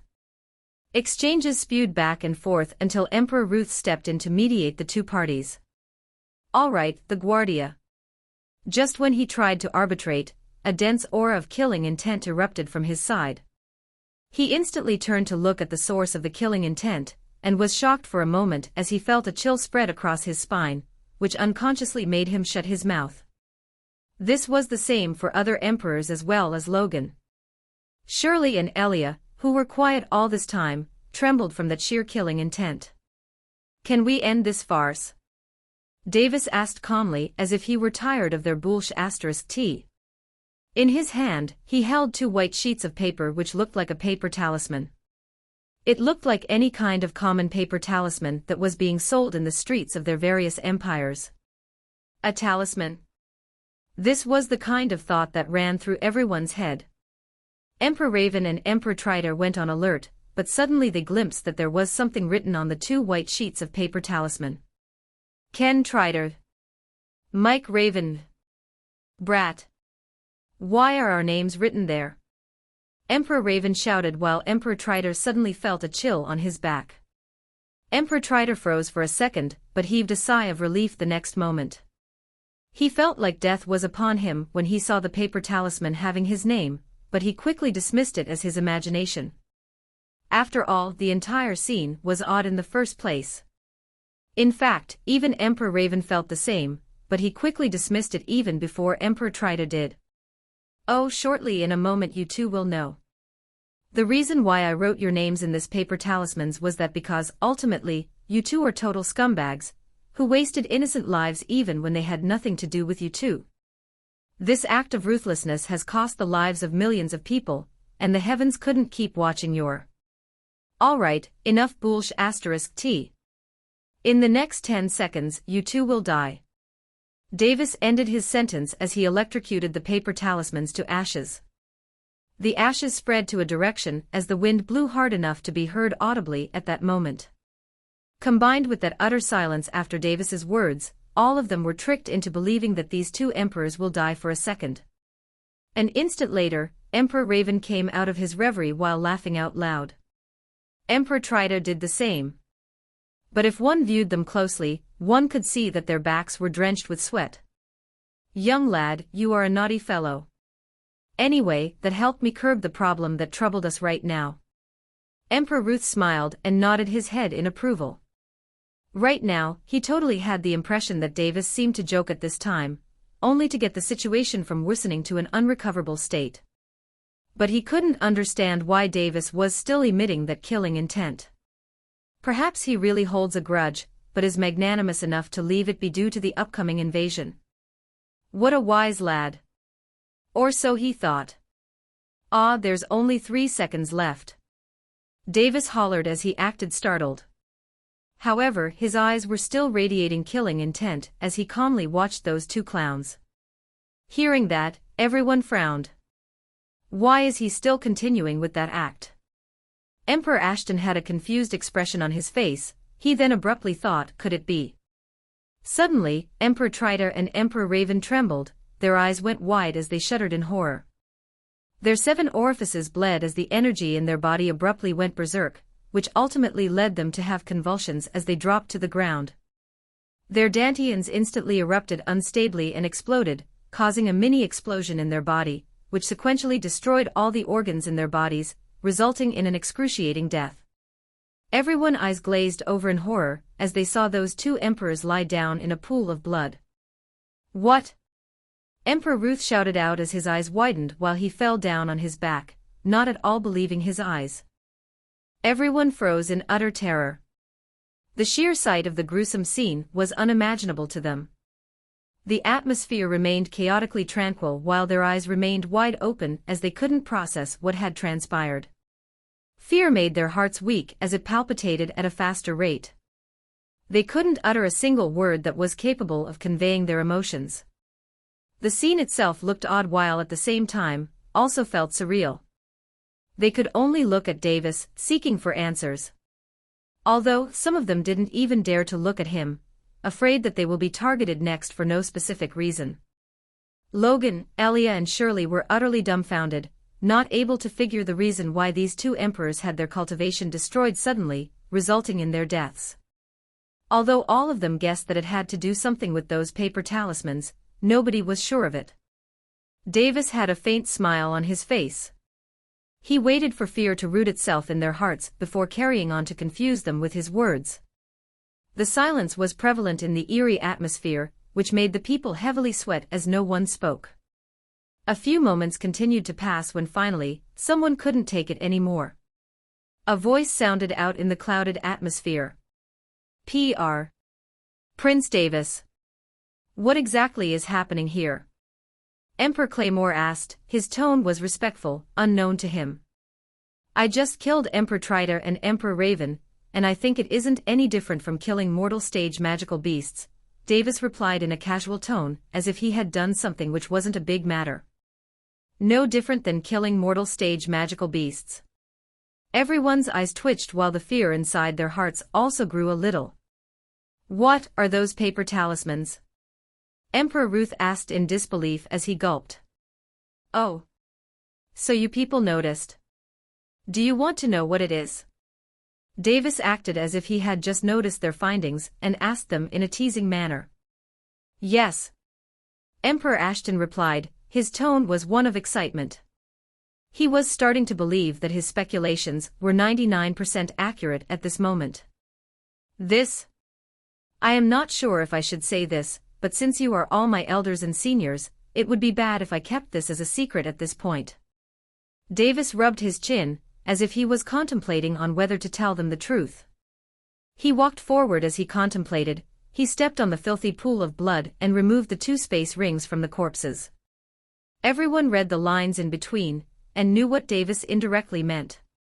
They understood that he was asking for compensation, and the payment was exactly those 2 space rings. In fact, they knew that they had no say in it, and it was just as they thought. To Davis, it didn't matter if they gave him the space rings of their own will or not, as he was determined to take away those wealthy space rings. He just needed them to accept that outcome, less trouble comes after him from nowhere. Davis continued, these 2 paper talismans was personally handed over to me by my master. He instructed me to use it if anyone way powerful than me aimed for my life. Boom. Clamor erupted in the area as the long-forgotten short legend of the revered senior, who once saved the lowered empire, sprang forth. These paper talismans are sure powerful. But I don't know why my master gave me 7 of these paper talismans. Davis sighed as he said. 7 paper talismans. The Emperor's eyes twitched for some reason. They then realized to their horror that it was equal to the number of sky-grade empires on this continent. I'm sure my master is disappointed that I used 2 of those paper talismans to kill, instead of using my own power. He held his head as he lamented. Yes. Yes, one must always use their own powers instead of relying on external powers. I'm sure that your master will also forgive you since those 2 vile demons were aiming for your life. After all, one's life takes precedence over the way of how one chooses to use their power. Emperor Ross hurriedly comforted Davis when he looked sad. At the same time, he thought that he curbed Davis from using those powerful paper talismans anymore. You're right, Emperor Ross. Thanks for the advice. Davis smiled as if he was truly comforted by his words. The 4 emperors heaved a sigh of relief, but everyone knew that Emperor Ross also used this opportunity to gain favor. Everyone looked at Emperor Ross in jealousy, thinking that he managed to achieve his aim. Without question, everyone started to believe in Davis's words. Otherwise, the event that took place wouldn't make sense. Even Logan believed in Davis's words that he felt that it was improper to ask questions about his master. An utmost being such as the mysterious senior has a disciple. Who in their right mind wouldn't want to befriend him? Emperor Ashton suddenly had an idea. Haha, son-in-law, that's right, there's no need to fret over it. Furthermore, we can even try to speak to your revered master and explain that you were not in the wrong. Hearing that, Davis was astonished. I didn't expect him to use this opportunity to meet my non-existent master, instead of sucking up to me. Ah, it makes sense, he already treats me like a son-in-law even when I didn't marry his daughter in the first place. He must be quite the opportunist. I'm afraid that is quite impossible, Emperor Ashton. My master is withdrawn from worldly affairs, and will refuse to meet any person other than me. What I'm saying is the truth, because when I asked him to meet my parents, my master completely didn't even bother to reply. Davis sadly said, as if he was disappointed in his master for it. Davis's acting was so genuine that even Logan started to believe his words. Not only that, but my master forbids me to speak about him unless asked specifically, Davis added as he shook his head. It's certainly a pity. It would be my lifetime's glory to meet your revered master, but if we can't meet him, then so be it. Emperor Ruth said. He too wanted to meet this mysterious senior. Logan now abandoned any newfound hopes of meeting his son's master. After all, he can't incur the wrath of that godly person and possibly worsen the master-disciple relationship between his son and that senior. Seeing that his act was successful, Davis secretly heaved a sigh of relief as he thought, if a powerful person acted, then people would have no choice but to believe that person. Deceiving Clara is a million times difficult. Fortunately, she isn't here. If Clara was here, then his act and lies would have been easily seen through without any question. The atmosphere turned incredibly jubilant as people recounted the tales of the revered senior in a respectful manner. The 2 corpses in the pool of blood remained abandoned as no one cared. Some thought that these 2 deserved it, while the others stayed silent as their strength was inadequate. Some of them who gritted their teeth and stayed silent were the descendants of Emperor Tritor and Emperor Raven. They didn't dare to lash out and could only watch with bottled-up hatred which they didn't dare to unleash. They didn't even possess the courage to speak up for their emperor's demise. The final competition was totally forgotten as many took this chance to be acquainted with Davis. David received many greetings and best wishes from random strangers but still managed to reply politely as far as he could. Some of them even tried to offer their daughters to him. Funnily, Emperor Ross was one of them. David awkwardly denied every good deal that came his way. Even he felt frustrated by declining the extravagant life that he was assured upon. What a waste! Such were his thoughts, but he knew better. In the distance, Evelyn looked at the figure that was surrounded by an innumerable number of people. She smiled as if she was mocking herself. Hey Kent, does that person look like someone I can match up to? Evelyn asked in a weird tone. There was only silence in that place as no reply could be heard from Kent Calden. He was standing beside her, and had a complex look on his face.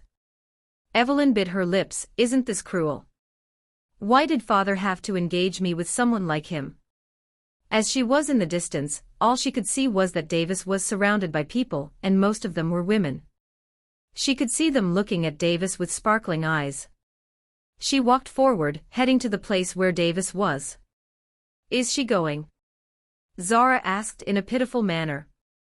Kent replied, obviously, the pressure on her must be unimaginably high. Just as Davis finished declining a person's goodwill, a bold voice sounded out beside him.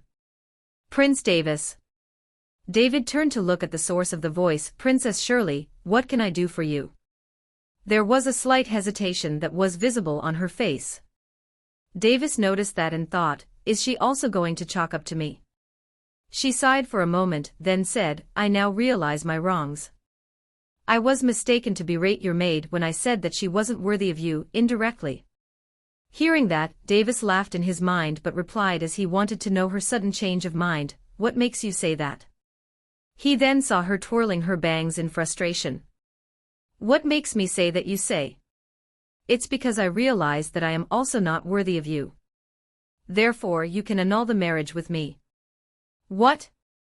Emperor Ashton shouted in fury as well as confusion. Davis was stunned. He stood there looking at Shirley, not understanding her thought process. She was declining a marriage with him just when everyone was impatient to betroth their daughters to him. Evelyn, who just neared them, stood stunned as she mocked herself, even she doesn't think that she's worthy of him. What do you mean? What and who made you decide this? Emperor Ashton shouted. He felt miserable. All that hard work he pulled off was being ruined by his own daughter. Shirley revealed her thoughts. Royal father, it was solely I who decided this matter. Initially, I thought that he wasn't far away from me in terms of cultivation, and it was true. But now that I know that his master is a truly powerful figure, won't I drag him down if he were to marry me? Won't he journey to the world where his master came from? Emperor Ashton narrowed his eyes. That is the case if he only loved you. What makes you think that he will stay with you? Why are you thinking so far ahead? Just listen to your royal father. See, even you, royal father, thinks that he won't live with me. Therefore, it is foolish for me to be with him. I'd rather marry a man who loves me, not just marry me and leave me to rot. Shirley argued back. Who knows? Maybe he will truly love you and leave a child with you. Emperor Ashton's tongue slipped in fury. Shirley was angered. Look. You just care about power. While I care about how I live my life. Marrying a powerful person doesn't equal a happy life. Humph. I know plenty of cases in our family who aren't happy with their lives. Shut up, you have no say in this. Emperor Ashton narrowed his eyes as he pressured Shirley with his aura. Shirley glared at her father with incomparable determination, as if she wouldn't yield. Davis's eyes twitched as he saw these two father and daughter quarrel with each other. Leave a child with her. Do they think that I'm a breeding horse? He clenched his fists as he smiled. But he sighed, leave it, what she says aligns with my thoughts too. I too wouldn't want to live with someone who wouldn't love me either. Princess Shirley, I respect your decision. If that is the case, then let this marriage be annulled. Davis declared in a bold tone, as if his opinion was the final verdict. Yes. Shirley screamed in ecstasy. It wasn't that she didn't want to marry him, but she felt no love for him in the first place. She had her own dreams and felt that by marrying him, she wouldn't be able to enjoy her life. No. You can't do that. Elders have the final say in your marriage. Emperor Ashton didn't want to give up. He looked at Logan for help. Logan shrugged, I already told you, he has full authority on how he lives. This matter is for him to decide. I have no say in this. Maybe you should try talking to his master who had been not keen on interfering with Davis's personal life so far. Hearing that, Emperor Ashton's face paled. Emperor Ashton, it isn't good for you to force us into a relationship with each other. Let nature take its course. Our Lord Empire will definitely be an ally of the Ashton Empire. Davis comforted the tired man as he felt pity for him. To be wrecked by his own daughter, how much anguish is he in? Davis thought as he shook his head. But he later grinned as he thought, she is unquestionably unique. Besides, when I said let nature take its course, I meant it for everyone. No more matrimony discussions, please. Davis said with a polite tone. Davis and Shirley looked at each other and smiled. One felt that the other was amusing, while the other felt that the other one was domineering. Princess Shirley, let me introduce you to my wife, Evelyn Calden, Davis said as he waved his hands to a direction. Wind converged as it pushed the people aside, revealing a certain ravishing figure. Evelyn froze there, stunned by his introduction. Just when she had gathered the courage to step in and talk to Davis, she was caught off guard by his speech. Davis smiled, how could he not notice her approaching him hesitantly? He even used this opportunity to shamelessly and indirectly express his desire for her. Clamor erupted in the arena, as the whole crowd's attention was on Evelyn. Gazes of envy, jealousy, greed, and lust were gathered on her. Evelyn felt incredibly awkward on having the whole crowd's attention to her. Shirley glanced at the voluptuous figure in front of her and admired those twin peaks. Not bad. I know, right? Davis laughed. Evelyn blushed hard. Her face turned bright red as she thought, scoundrel. Why is he teasing me in front of everyone? Aren't you happy that you managed to keep him for yourself, Miss Evelyn? Shirley asked, testing the waters. I don't know. Evelyn replied nervously, her voice meek. What was that? I couldn't hear you. Shirley placed her palm beside her ears. Evelyn increased her voice as she shut her eyes, I just don't know. That decides it. Prince Davis, she clearly likes you and possibly is in love with you. I don't know how you managed to do that, but congratulations. Davis was stunned. How? What makes you say that? Evelyn was also stunned as her thoughts were revealed. All she wanted to do was find her resolve and convey it to Davis. But questioned by Shirley and teased by Davis, she nearly forgot what she came here for. Shirley grinned, I'm the 36th princess of the Ashton Empire, and I have some sisters who are married to their love. The kind of reaction she gives, it is clear that she likes you, Prince Davis. Davis was utterly dumbfounded.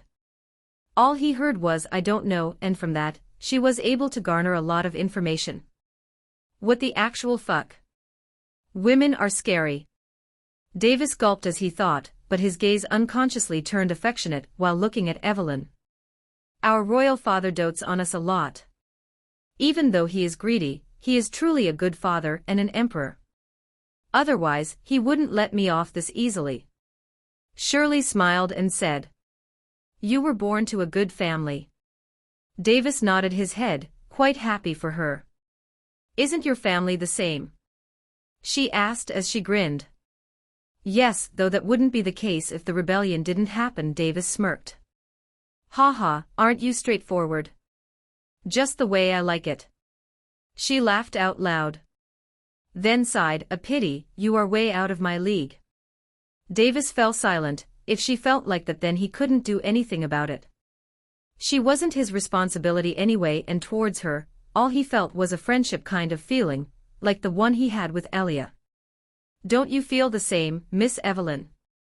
Suddenly Evelyn's demeanor changed as she replied, Feel the same.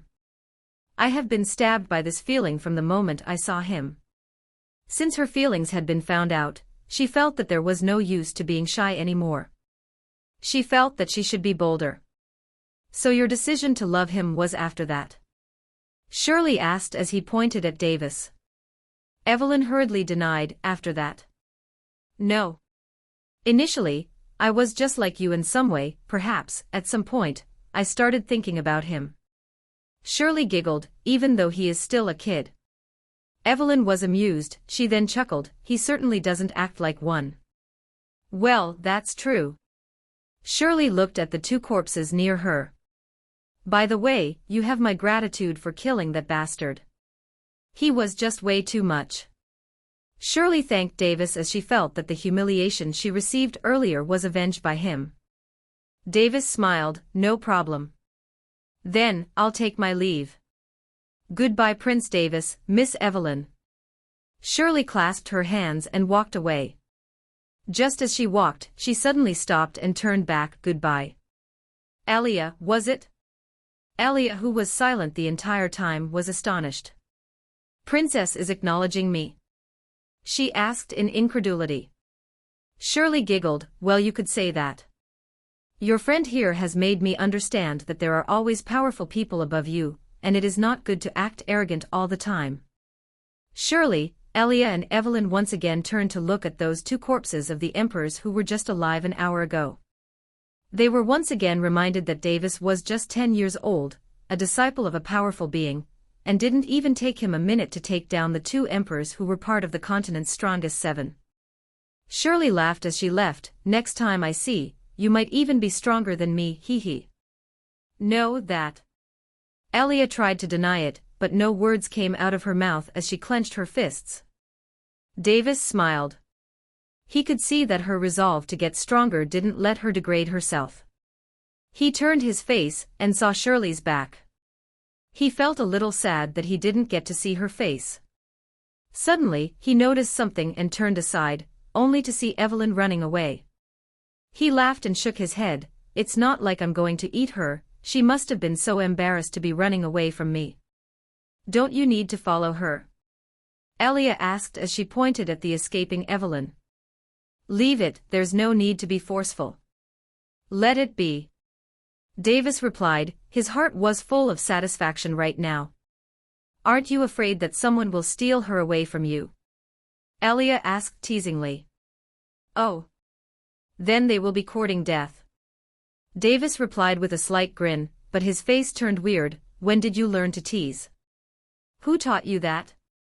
"From a certain person who always bullies me," Elia replied with a proud grin on her face. Now that she felt true to be his friend, she felt that she could now tease him as well. Davis chuckled and shouted a moment later as he laughed, "Let's get on with the final competition." From there onwards, the final competition proceeded as planned, albeit a little delayed. The geniuses who were already seated in the arena, and the top 1,000 who passed the second round were entitled to participate in the final competition. Totally, there were 1,280 participants in the final competition. The final competition consisted of 3 rounds. The first round involved group elimination, where only 16 people will be able to pass out of the 256 people who were pitted against each other in the arena. This made Davis remember the Battle Royale games in his previous life. During the match, he stood like a statue and no one even came near him. They were avoiding him like he was a plague, which made him annoyed. Out of the 1,280 participants, 80 participants managed to secure victory, and as expected, more than 90% of the participants who secured victory were the elite geniuses of the various empires. Unfortunately, Evelyn was defeated in this round, which made her unqualified to participate in the next round. The next round took place the next day. They used the same method to eliminate the participants. This time, only 16 participants were pitted against each other as they battled out for supremacy. Elia lost this round, and it was quite expected. Compared to other geniuses, the time she cultivated was too little. 16 participants emerged victorious in this round as the general top 16 were determined.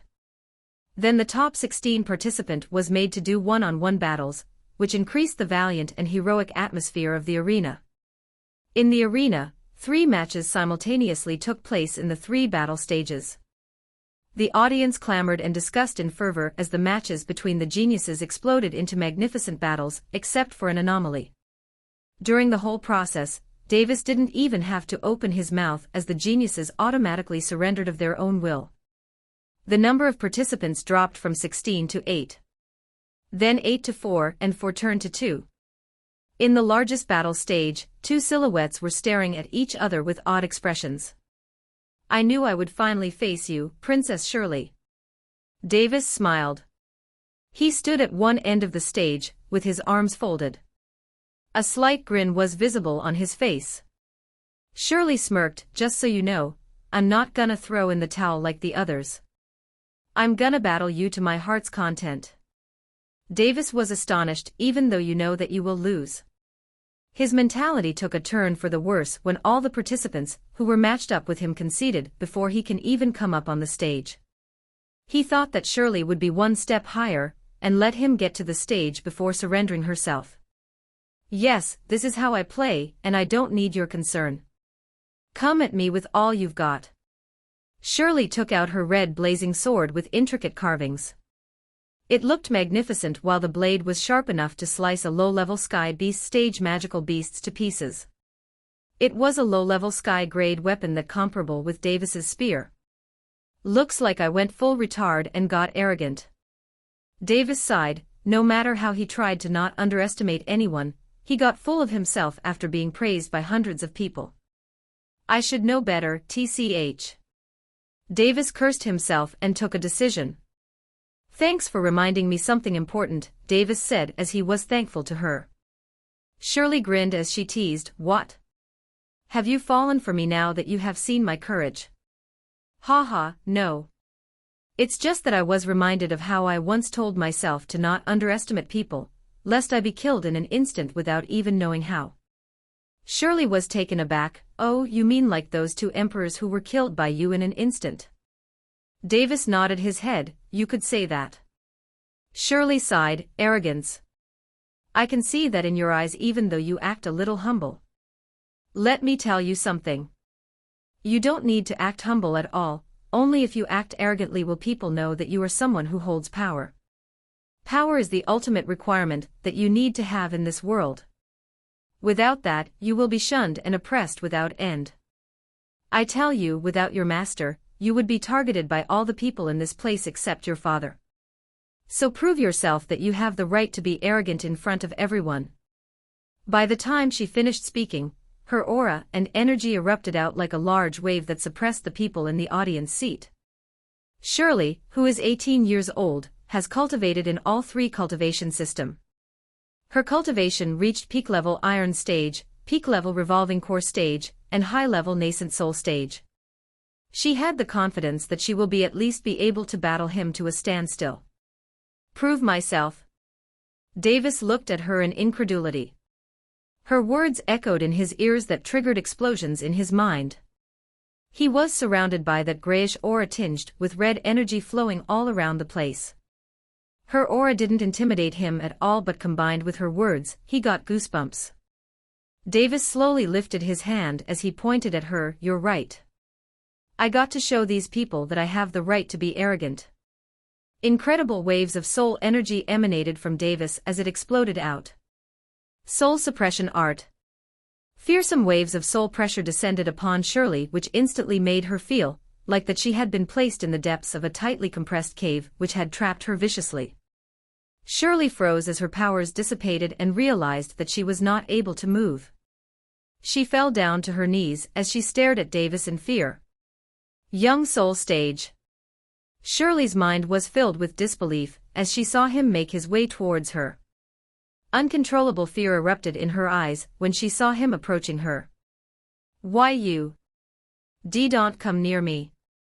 She hysterically shouted in her mind, but was only able to say it out softly with her mouth. She now regretted provoking him into revealing his power.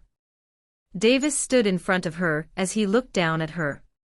He erected an opaque barrier with his soul that shone with bright light and covered the 2 of them. Davis bent down and stretched his hands towards her face. No. Don't. Seeing that his hands were stretched towards her, she got scared while her body involuntarily trembled as her courage was whittled down. Davis swiped his hands as Shirley was dumbfounded as she blinked. Tell me. Do I now have the right to be arrogant? Misty eyes looked at him, a sharp petite nose, combined with lascivious lips that were enough to captivate a man was visible to his eyes. Why you do?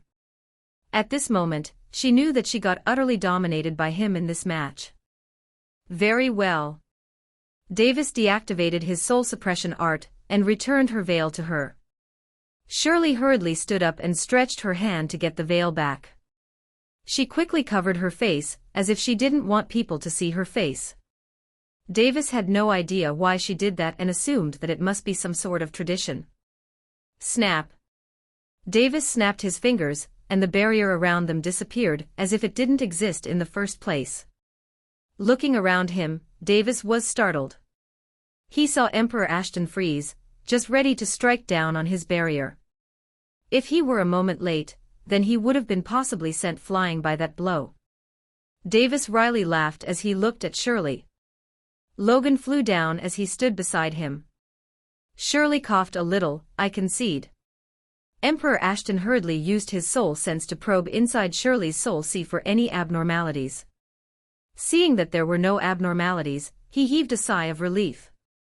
Shirley shook her head, indicating that he did nothing to her. Emperor Ashton nodded his head and glared at Davis. Prince Davis. Are you sure that you're not an old monster disguising as a child, are you? Emperor Ashton was exasperated. Logan laughed, haha, don't get jealous of my son, Emperor Ashton. If he didn't possess this capability, how in the world was he even qualified to become that person's disciple? Emperor Ashton's hand trembled, shut up. Your son is becoming powerful so fast that it is akin to going against the heavens. Ha ha ha, you're just jealous, Logan replied as he emphasized the last word. Yes, I am. So what? Why are you the one blessed with that kind of son? May the heavens smite you. Curses. Emperor Ashton screamed. Davis chuckled while Logan didn't take that to heart. Both of them knew in their hearts that Emperor Ashton was just venting out his frustrations. And you? Shirley. You're still not going to marry him? Emperor Ashton returned his glare to Shirley. Shirley shuddered a moment before shrugging. She remembered that experience when she was utterly dominated by him. That was the scariest event she had ever experienced in her life. Looking at her denial, he was frustrated again. Suddenly he got an idea, oh my daughter. My sweetheart. Why are you so adamant? Can't you see that Prince Davis here is a gentleman?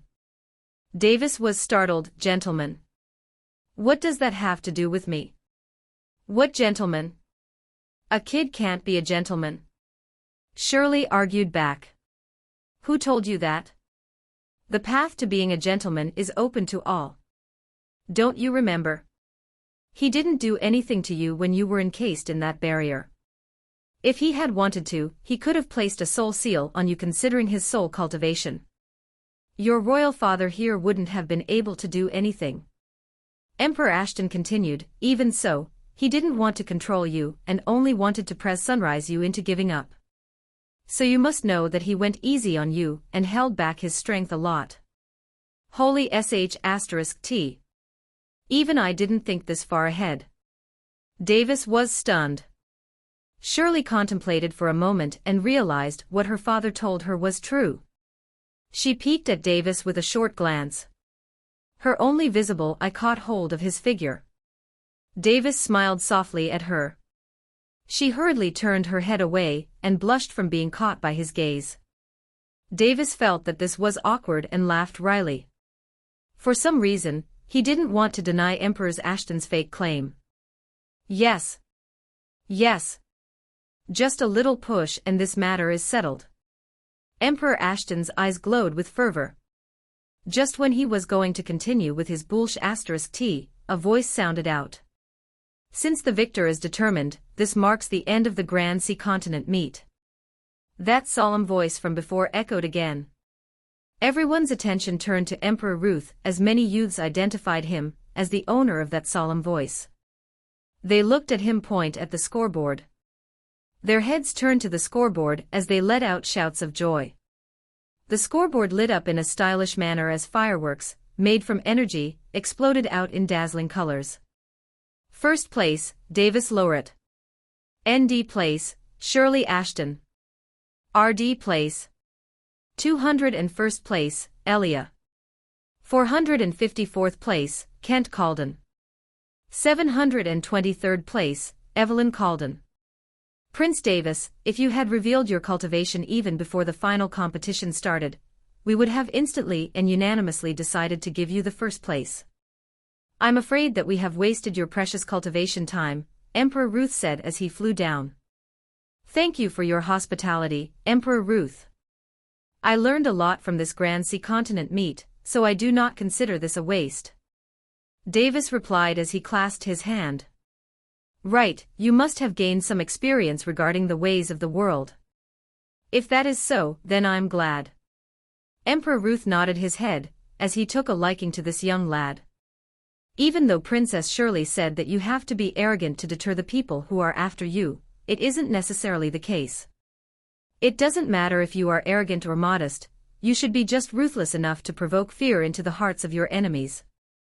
When Davis listened to his words, his eyes glowed as he was reminded of a specific character from a web novel in his previous world.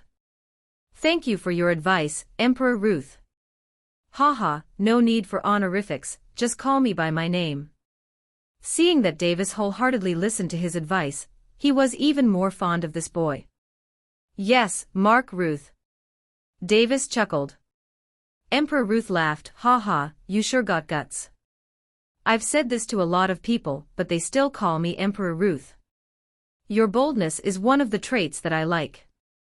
Of course, he even dared to kill those two emperors in front of us. What does he even have to fear?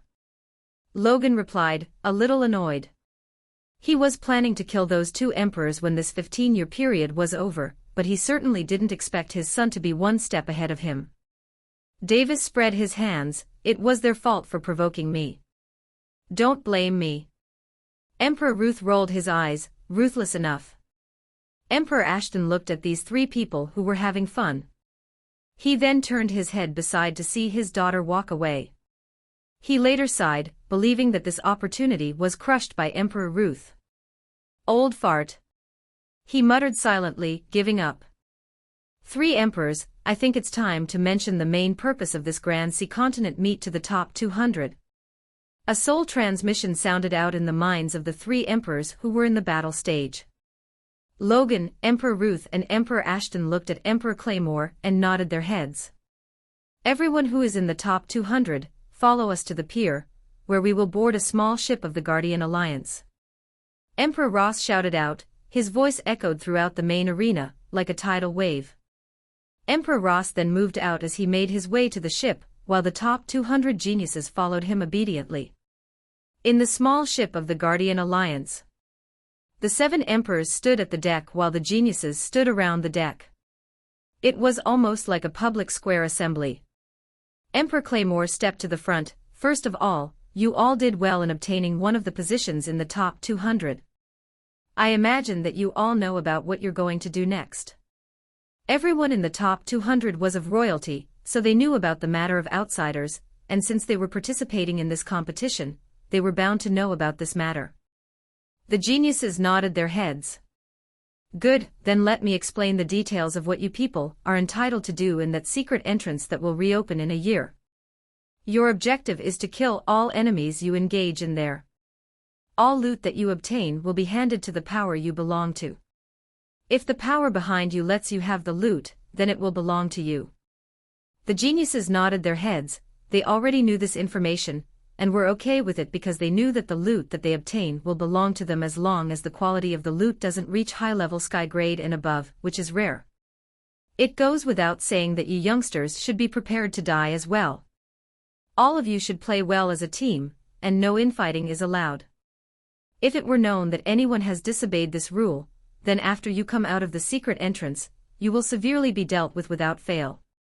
I imagine that all of you know what happened in our previous endeavor.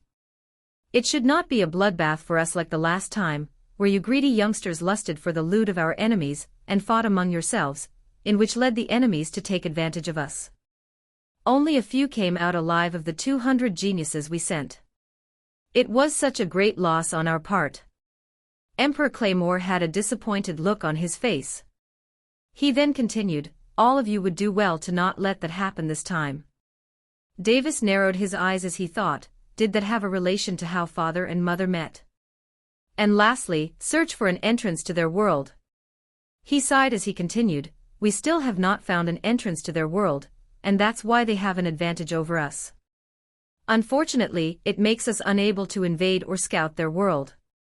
Then what about Miss Isabella Ruth? Davis asked. She left through the main entrance where enemies comparable to us show up like ants. Emperor Ruth replied as worry was visible on his face. Davis nodded his head as he understood. That's about it. Increase your cultivation states during this period and make sure to not ruin your potential. Emperor Ruth announced the end of the meet. Come on Davis, we're leaving, Logan said to Davis, then clasped hands to the other emperors. We'll be leaving then. See you all at the secret entrance. They returned back the greeting and left with their respective people. In the Lowered Empire's ship that was returning to its empire. In a specific luxurious cabin. Ah.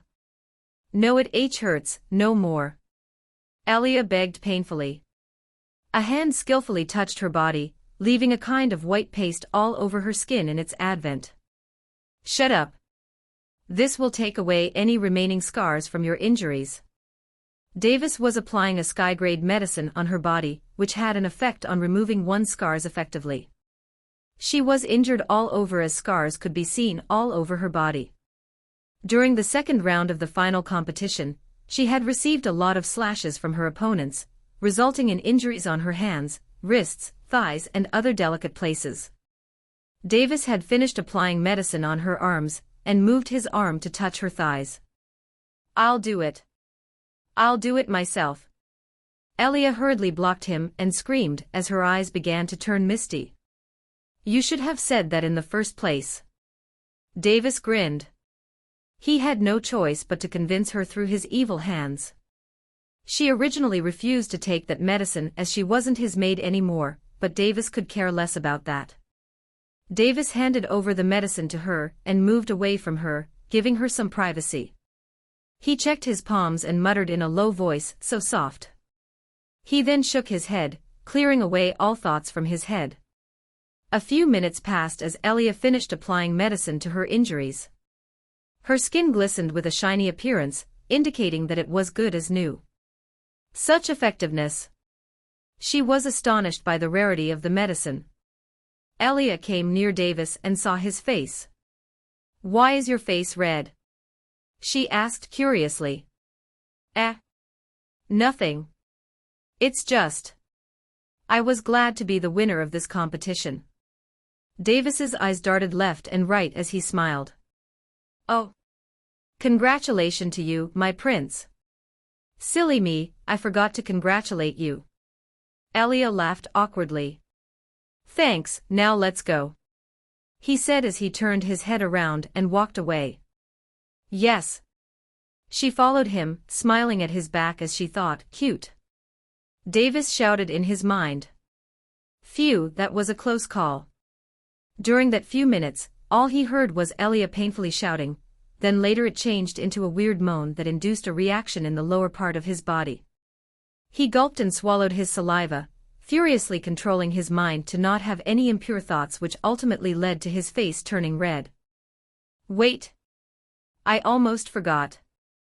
Davis suddenly shouted. Elia was startled. Forgot? Forgot what? The gift. I told you that I'll give you a gift. Davis said as he took out a space ring from his own space ring. This? No way. That is not something I deserve. This kind of gift. Even if I sell myself, I won't be able to obtain it. Elia panicked. Then sell yourself, I shall buy you. Davis chuckled and inclined his head. Elia extended out her tongue, Peh. I just now got out of servitude, and you want me now to get into it again. No, can't do. All right, enough *T. Here. Davis shoved the space ring into her hands. If you don't want it, just throw it out. He said as he walked away. You. Elia was stunned. She held the space ring in her hands tightly as she thought, you. If you keep doing this, when will I be able to clear my debts away? With her sane reasoning, she wouldn't throw it away no matter the case, as she knew how valuable this space ring could be in this grand sea continent. Wait. Take it back. In the same ship, in a particular cabin. A lonely figure rested on a bed as it looked outside the ocean through the window, as though it was thinking about someone. Knock. Suddenly, knocking sounds could be heard through the door. You came after all. That figure had a faint smile on its face as it approached the door and opened it. Evelyn, I've come to visit you. Why don't you invite your husband inside? Davis grinned. Bang. The door was closed with a frightful force, so much that it startled him. What? Davis was stunned as he thought, doesn't she like me? He looked back to hear Elia's opinion, only to see her shrug as if it wasn't her business. Inside the cabin, Evelyn had her pretty face contorted in happiness as well as helplessness. He says that he came to visit me. Who in their right mind would come to meet their fiancé with another girl? She thought wryly. Wait. Why am I jealous of her? Isn't she just a little girl? If I think normally, then she should possess no threat to me. Makes sense. She convinced herself as she patted her chest, making it bounce slightly. She then opened the door as she smiled, Please enter, Prince Davis. Davis laughed wryly, All right, I won't tease you any more. Evelyn was astonished before turning back to head to a table. She giggled as she took a seat. Davis totally thought that the reason for her to close the door on him was because he called himself husband in front of her. He followed her into the room and took a seat at the table. He then suddenly turned back and saw Elia standing outside the door. Elia, what are you waiting for? Come inside. Elia had a wry smile on her face, It's fine, I'll stay outside. She said as she closed the door. Davis blinked and murmured to himself, All right. He turned back his head to see a smile that was not a smile, plastered on Evelyn's face. What is my prince here for? Evelyn asked with a slight smile on her face. To hear your voice. David involuntarily said as heard her melodious voice. Ah, no. But he quickly denied it only to realize that he made a mistake. There was an awkward moment of silence, but that awkwardness was only for Davis as Evelyn only kept glaring at him as she lightly smiled. Davis laughed wryly, It isn't like that, what I wanted to say was that I came here for another reason. Of course, I'm also here to see you, otherwise, I would have just sent someone to tell you. Another reason? What is it? Evelyn quickly turned curious. The matter of cultivating to the revolving core stage, Davis said, his face solemn. Evelyn narrowed her eyes as her expression turned serious.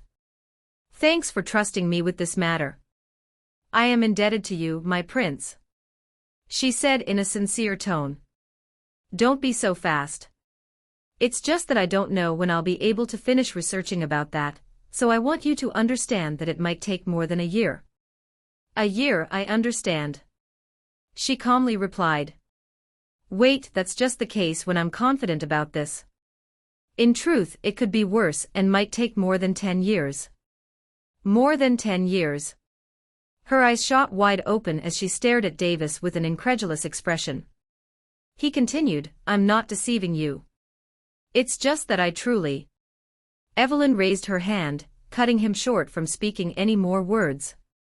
No need to say any more, I've already waited a year for this, a few more years isn't going to make any difference. Besides, with my talent, there's a limit to what I'll achieve in the future without your help. Furthermore, I am depending on you when we aren't even married, and you are taking a huge leap in even trusting me in the first place. She then took a deep breath, It's not even a stretch to say that you are already treating me as your wife. Her cheeks turned red as she said that while her expression turned complicated. Davis was stunned, his eyes were wide open as he tried to comprehend the words she said. Oh, okay. He replied, quite flabbergasted and overwhelmed.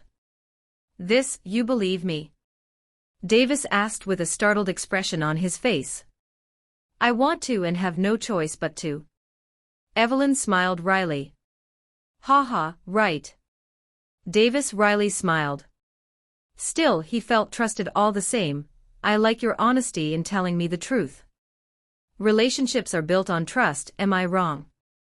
She smirked, her face lit up with a beautiful smile. He shook his hands, no, I have the same thoughts as well.